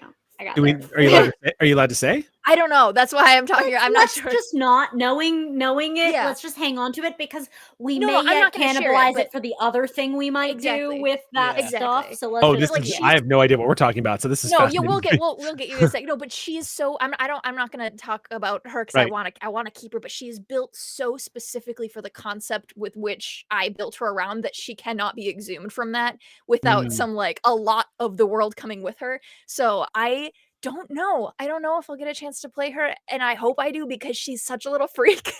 And I like her. I like her so much. I love to play just a guy. Like I love to play someone who is ill-suited for the adventure. I love to play someone who is just like a guy, like a kid in the big city. Like, okay, this is my new environment. 100%. But like, this is probably one of the strangest character concepts I've ever come up with and like wanted to play. And I really hope I get to play her at some point. I know that was super vague, but that's the one. It's got to be. I'm probably gonna be just as vague with Go ahead. my. I mean, we were just kind of talking about how, like, you know, playing aspects of yourself, and like, I don't. Like, I kind of play people that I wish I was, but like, this character was just gonna be me. Are we talking about the game that I was going to run at one point? Yeah. Oh, okay. Now I'm clicked. Okay, gotcha. So in the chat too is was elaborated. Yeah, check Oh, it. right. Okay, I'm following you. they're Okay. too smart for us. They're like, why are you speaking in code? We know what you're talking I meant our DMs here. Also, I'm not even. I'm so sorry. I was not. No, It's okay. You're in a We're great talking place. in cryptic circles. What do you? I can't catch me now. oh, but the like with every character, I try to give myself like a challenge, and the challenge with this character was to just straight up be vulnerable. Like it was just like, you know, I the closest challenge I can think to equate this to is like Doc, which is like, you know, you think of Aliens game. Mhm. The instinct is to like, I want to be a machine gun wielding fucking marine, and I'm just gonna spray everything down. And I'm like, I kind of want to not be able to do that. Like I want to go to this scary place. Oh, you're gonna like Exalted. Unprotected. And so that was the challenge with Doc. The challenge with this character was, what happens when somebody is unprotected all their life and suddenly they have the means to protect themselves? Yeah. Like, I think the challenge at that point is learning restraint. And Right. like, and, you know, I'm funny ha-has on camera, but like I've got my anger issues. I've got my, like, you know, problems, and like the idea of doing that in a story with you guys, it's something that I can't wait for, because I'm not giving up on the game. He's coming. Yeah, no, you shouldn't. He's coming one way or another. Yeah, no, I love that. What were you gonna say, Sam? Oh yeah, go ahead. No, I was just making a face. Yeah. Not as bad as Mark. I don't know if y'all saw the BG3 cast playing D&D. Mark Humes ran it. It was great. And at one point, at one point, Mark Humes, without even thinking about what he was saying, describing what was happening to somebody, Mark Humes goes on to describe Gale sucking someone dry, and immediately you see the actress who plays Lae'zel absolutely loses it, because it does not, like, she absolutely snaps. It's so much worse for us, though. We've been playing together, like, so tightly, all of us, but like, in dyads as well, that like, it doesn't even have to be that loud. I try so hard. I try so hard not to have enough like loud face that it throws Eric off. But like, there's no I don't hold back. Are we supposed to be holding back? Yeah, because I try not to distract from the story, right? The goal is to express the sentiment without ever the words stopping, so that all of the other texts can happen in the different windows. Like, that's the goal. And if I distract enough that you comment on it, I've lost the mini game. So like, I'm just trying to sit here and like, I don't know if someone's coming, I'm just like, yep, you can't help and it. just that little purse of my lips is enough. Like, that's a freaking billboard to Eric Campbell. Yeah, it's horrible. true. I'll just read it's it. horrible. Chandra actually just nailed Caitlin right now. I'm being attacked. Yeah, I've got, you know what's funny is, like, I'm so old school and I'm so out of the lingo that the first time I said this in front of Sam absolutely lost their shit and I was so embarrassed because I didn't understand, but Sam was busting up laughing when I said this, and I had to go back and find out. But instead of like somebody who's got you down, like somebody who's pinpointed exactly who you are, I kept saying, "Oh, they've got you pegged," and Sam would just bust up laughing, and I'd be like, "What? What did I say? I'm a child of the '80s. What are you talking? I don't know what you're talking." Yeah. Oh, they were pegging back then, darling. Yes. Yeah, don't worry about it. I know. We got a couple of more questions here. Sam, did you get a chance to answer yours? Did you get a chance to answer it? I didn't have a chance. Yeah. By the way, in case you have not realized, Eric Campbell has ADHD. Hi, how's it going, everybody? No. Let's be honest about what's going on here. You're just all right. So that'll do it for me tonight, because you everybody. fucking hate my Thank guts. you so much for watching. Just me specifically. I'm being tart. It's fine. Like you can admit it. So I get so many opportunities to play stuff. Like I'm spoiled. We talked about this earlier. I'm spoiled in the number. Like if I want to play a character, I can. Like I will, like that's a thing that can happen if I want it enough. That's true, yeah. I'm very annoying. I'm very persistent, and in a way that people find unpleasant enough that they want to make it stop by giving me what I want. While the squeaky wheel always gets grease because I love Phoenix, the squeaky me just keeps squeaking and squeaking, which is very effective for, training someone on my pronouns, but also effective for playing characters. So there's no particular thing that's just like stuck in my mind that I've never gotten to do. I've even gotten to play doctors and biologists now, because like the first time I've really like indulge in having pieces of me have been the series of inquisitive characters I've been playing over the last year or so. Just like, what if I let myself do that part? What if I let myself just ask as many questions as Sam would want to ask? And that's been very, very fun. But I would like to take another, what's the phrase you use? A bite of the apple, Eric? Take another bite of the, take another crack at playing a different flavor of like leadership social. It is a role I generally eschew because I don't think of my friends in hierarchy. And while we're all like cool with status relationships, I really like bigging someone else up. Like that's my comfort zone, which is why it took me 100,000 years to be a captain. But I'd like to try it again, just because I think it would be fun. Or rather, I think I could learn a lot from doing it. I learned a lot from being a captain. I was going to say, would you ever want to go into like command staff again if we did some more spatial? I mean, not that kind. Like, I don't think that kind of leadership, honestly, because that I have now done. I've done as a second in command, and I've done as a captain, and like that mode of like being a boss. I've done. I don't want to be a boss. I don't want to do. You want to be a support. You want to be like leader. You want to be lead by example, kind of like not necessarily a like rank. emotional mentorship, kind of like we look to you for Elder Kraus. Yeah, I mean,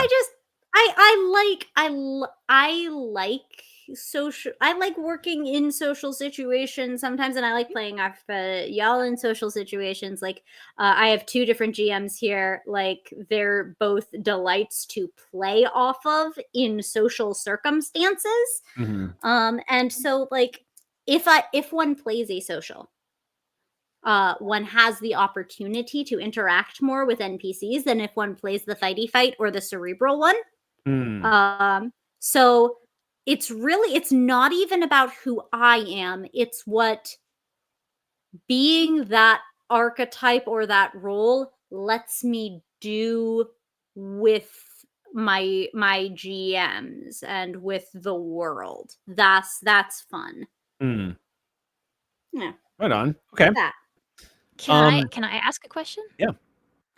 I want to like we do like stars and wishes and stuff like at the end of some games and stuff. We're talking about like things we like, I want to like. Does anyone have any like RPG wishes? Just like in general, it can be like about old games or like a type, but like not games you want to play, but like types of things you want to explore. Like I would love to do more of what we did with Clear Skies Perseverance, like having that like dig your teeth into the backstory, kind of like coming into a story with a story built in that we get to play off of and the audience gets to learn as we go. Like that kind, like that's the kind of question. Like that would be my answer to that question, is like that type of dynamic at a table was so fascinating, and I would love to do something like that again. Yeah, I've been really looking at RPGs that supply more of that atmosphere, and that's also because I've just been paying close attention to what this group likes to do, the stories that we like to tell. And what I've noticed is over the years, more and more RPGs have come out to more accommodate the steampunk style of gaming. I also I pay attention to. We have a very Oxcrew is a very unique group of fans that support us, and they respond to like everyone like. I don't know if I can say that. I don't know that I can draw comparisons to like critters, because I mean, there's so much cross pollination there. You know, everyone is absolutely like interacting with that, and um, I would just say that like we have been very lucky because how do I say this? Okay, I'm just gonna be. Our fans are just better. I'm just gonna. I don't know if that was what you were gonna say, but I just wanted to say that. I was gonna be a little more diplomatic than that, but I will say this. Unlike some of the big, most popular groups, to be fair, many of them, like CR for example, are friends who we just said, "Hey, can we turn a camera on you?" So it wasn't a bunch of people who got cast in anything or who met up or decided, you know what I mean? Like it was different time. But because from day one we have had a rich array of people, we've been queer as fuck. Like we've had a very certain tonality to like our stories and the stories that we tell and what we enjoy, and we've been so unapologetic about it and consistent with it that we have attracted a vibrant, beautiful group of people who support us and who have joined us, and it has helped inform like, yeah, I want to do like the gritty beacon style stories, but I can never abandon the atmosphere of personability and wholesome support and trying to save the bad guy thing that you guys bring to the table every time. What I've noticed is that there are more and more RPGs starting to pop up that are making room for that kind of role play. And even D&D to an extent is kind of opening its doors. There's nothing systematic in D&D that necessarily says that, but like there are games, just talking about it this morning, but there is games like Fabula Ultima, which is a game that just came out that I've been looking at, that has systems in place specifically so that you can find non-violent solutions to all of your problems. Like the bandits are attacking your town, ask them to have drinks.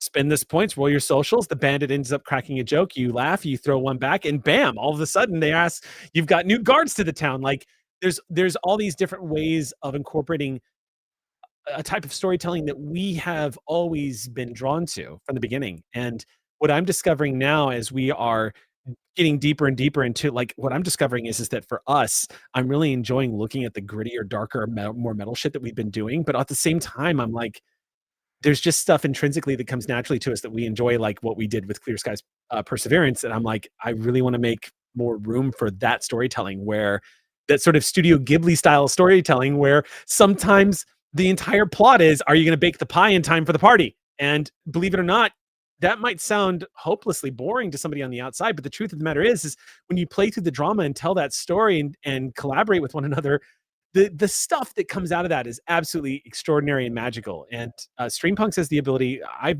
in our games and running games with you guys, y'all inspire so much in the narrative that it's really made space for good stories to be told in any of the settings. And I'm looking for our next big campaign, because the next question we had was, how many episodes is Legacy of Silvercreek? So I'm going to get to that in a second. But for the next campaign, I can tell you guys, we are taking our sweet time thinking about it. We're like play testing. We're just talking about stuff, like we're taking our sweet time and really, really exploring the space. And in that time, we're going to be playing Legacy of Silvercreek through the end of the year. So there's I wouldn't say we have any set episodes. We just know that we're going to wrap out 2023 with some good dino love action and fun and suspense and stuff. And in 2024 is going to be a very, I think it's going to be a very important year for Streampunks, and we're going to have a lot of stuff going for us. And that's actually That's actually a really good wrap out point for our stream. Would you agree? Do you have anything you wanted to everyone answered that question, right? Okay, great. Let's get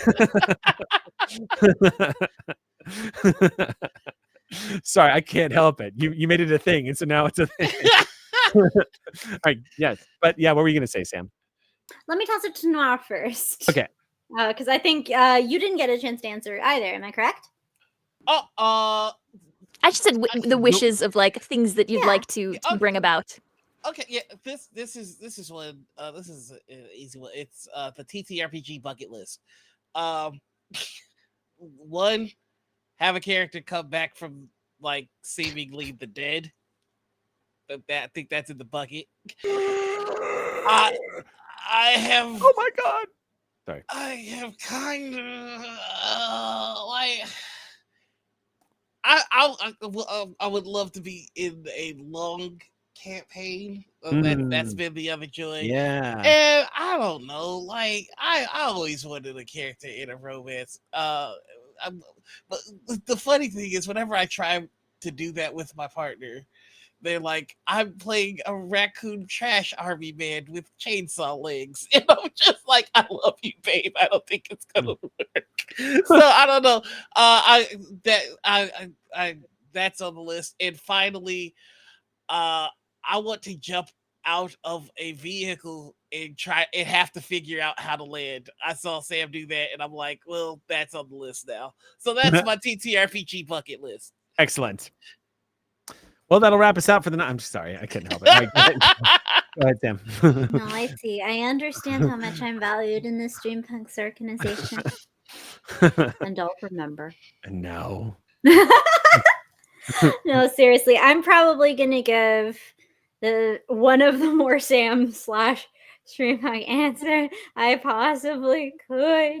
But when I first made Lacey, it was because I love crafting. I never get to play games where I really deeply, intensely do the crafting. Like, one of my favorite things about the season finale of Clear Skies Perseverance was bringing that little bio printer and trying to solve problems with crafting, but like also the downtime of crafting. I think things that make crafting successful and that make small street level stories successful are compelling NPCs whom you see over and over again, and it's not a subgenre that shows up a lot in TTRPGs because frankly most have like very quick scaling advancement mechanics. Like our ability to solve problems develops to a scale greater than the problems we would solve at street level. And to a certain degree, if I'm being honest, I think GMs get bored a lot. I think they want to go to new settings and new things, but I love like oh bloody help me chat ever Gilmore is a compelling character in the first Critical Role campaign because he's revisited, and the more you revisit and get feelings about NPCs, the stronger they are, and I would really like that stuff. And mechanics where obstacle resolution is about player / character figuring things out. That isn't a role for investigation. That actually you're asking questions. You know, the thing that the scientific method from Space Game wishes it were doing and isn't actually, because it isn't appropriately deploying the scientific method in any meaningful, like it prevents elegant experimental design by its very game mechanic. And poor Eric has always been so hype about it, and not me. I just loved how much Eliza enjoyed it. I get so mad because it discourages elegant experimental design. But like, I would love to see not combat as the fundamental thing. But in the same way that a lot of times in a TTRPG, the social actually is the social, not I roll persuasion. I would like problem solving and investigation. Ideally in a science thing. Like, okay, I'm kind of talking around Blade Runner? a game no, actually.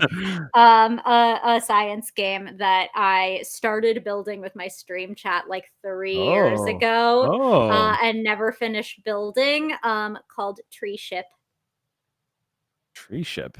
You go from system to system with your sentient tree ship, exploring new places and finding creatures and plants from that world and learning about them, the mystery investigation, like problem solving mechanics, and you introduce them to your ship's ecosystem to empower it by enriching the ecosystem and building out the full ecology of the place as the principle of advancement as your ship travels from place to place. And so the street level is the ship. The Pokemon is also the ship. The crafting is also the ship. But the encounters explore the universe. Copyright Sam Delev. Tree ship. So anyway, the Kickstarter is going live now. So I just want to catch all the Pokemon. I want Pokemon to be a core mechanic. I love it so much because it's caring about things. That's why Streampunks fundamentally do it. It's recognizing the value of beings in exactly the places where it might not otherwise be recognized. Like catching a Pokemon isn't satisfying unless it's a combat encounter where otherwise they would have been harmed. And the thing that makes them different, and the thing I think make the Streampunks different a lot of the time, is where other people might dismiss the value of a creature or the personhood and experience of a character. Streampunks take them as someone of value on their own terms. And that's really what drives Hope Punk. It's not just, oh, I'm going to social instead of fight the encounter. It only ever works when we recognize that people outside of ourselves have wants and needs that are valid. And while we might superficially seem like we are necessarily in conflict, there is so often the option to work together to help each other meet our needs. And that's important in a game. It's cool and cute and satisfying in a game, but gosh, is that the lesson I want to bring to life? You piss me off, Sam. God damn, Right back at you. I love gaming with these people. You're all right. I didn't sign up for emotions. All right, Nora, when can you get to Minneapolis? Let's kick the shit out of each other. Come on. I'm back in the gym, baby. I got shoes with ankle support. I'm ready to go. I got shoes with ankle support. I've been waiting for this to all my It's all over. I know your secret now. I've allied with the bees. Oh no. Oh no. Oh, bees. I love pollinators. Oh no. Let's go full my girl here against I also love B Zelda. Oh, True. B Zelda. True. God, Noir shows up with B Zelda. Ha My ultimate weakness. Yeah. Bee just starts punching me like this man was horrible. Well, that's a good note to I hope we get to do this more often. I know that we want to stay consistent with our games on Monday night because the stories are really important to us. And we also we're able to play every Monday night and continue on since the days of GNS because of all the support you guys give us. I know you're anticipating me going into because of viewers like you, but the truth is, But also because of viewers like you. because also viewers like you. Like this whole thing has stuck together. We have all stuck together because of the continued support from the Aux Crew community. It's just amazing how much we get to do here, and then we get to do this when we do. And Vanna is rating us just as we're wrapping. Hello, all of you lovely people. We love you, Vanna. Talk about one of our favorite guests of it. Oh man, I've the never, Wookiee. Oh I've never my been more god. punked by a Wookiee. You got punked by a Wookiee. Punked Vanna. by a Wookiee is a great song title. Punked by a That was Wookiee. definitely at the festival at the Cretaceous Granola God Bar. damn it, Sam. Okay, here we go. Here we go. All right. Punked by a Wookiee, inspired by Vanna, and Punked by a Wookiee right about now. punked by a Wookiee. Thank you, Venom, for the raid. Hi, Raiders. We are just wrapping up a Q&A that we did tonight in place of our typical TTRPG space. We're going to be back next Monday night at 6 p.m. for the next chapter of Legacy of Silvercreek, our Cretaceous period sci-fi Mad Max meets dinosaurs RPG. Created by Shanna Germain of Monty Cook Games. We are big fans of Shanna. She is thrilled that we're playing this game. She is awesome, a lover of dinosaurs, and we adore her for making this game. I'll never forget when I first described Predation to Caitlin. Caitlin immediately laughed and said, "What is this game?" Because I was like, "It's time travel, it's dinosaurs, it's Mad Max, it's sci-fi." And this I Caitlin said, I was think like, I need to call my mom to come pick me up. yeah, It's a like, I combination need a parent. I think I need to get my parents to sign a permission slip Yeah, for yeah, this. yeah. Actually, I don't know. This skill strip? Yes. So we will be back next Monday night. We hope you've given you a snapshot of things to come for Streampunks. We plan on going back to some of our most beloved games that we have played in the past. Everything from Before the Gate to more Legacy of Silvercreek someday. Stucky lives, hashtag. Definitely stay tuned. We also got a couple of questions in coffee that I can just go ahead and answer right now. A few people have asked when Streampunks is holding its next fundraiser. Fundraisers are very important for Streampunks because it's kind of what helps fund productions of what we do. I know that it's tough times right now for everybody. Right now, Streampunks doesn't have one in the books, but we'll keep you guys posted about when that's happening. Also, as two quick points of note while we have the Aux crew here. One, we are currently plotting how we're going to be doing a fan mail opening. We're trying to coordinate putting that together, so that's going to be happening soon. This is fan mail that has been sent to us for the past 3 years over the course of the pandemic for Clear Skies. We didn't get a chance to open it. And so I've got it all now. Bonnie brought it over to me, so I've got it all, and we're trying to coordinate how that's going to go down. So more news about that is coming up. Oh, And- also, www.streampunksrpg.com. Oh yeah, and our website. We've got a New website website. up now that we're very, very happy about. That's possible because of you. So pretty. The wrap out for that, the wrap out for that though is we have a couple of unlocks that we did for the fundraiser over a year ago. We are still trying to coordinate that because about the time that we were getting involved coordinating the last couple of unlocks for the fundraiser is when the world was like, COVID's over. And everyone went back to their lives. It's made it very difficult because we're all trying to earn a living.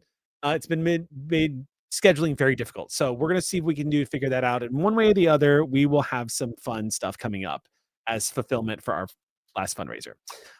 That's going to do it for us tonight. A big special thanks to Noir, who was our TD tonight, who took over running because Jake is literally just waiting to roll initiative die because could become dad at any moment. Big special thanks to our mods as always. Thank you so much. We just kind of sprung this, so they were great. Thank you, Chandra. I saw you kicking ass in chat. Vanna, thank you so much for popping in. It's so lovely to see our GNS friends popping into chat. So a big, lovely thank you. Hi, Vanna. You're lovely. We love you. You're wonderful. Bye, Wookie. And Punked by Wookie. Thank you for popping into chat. And thank you, if you're still out there, if you can still hear us, just let it be known to the VOD. Thank you, one Gina DeVivo, for popping into chat Hi, Gina. and showing us some love.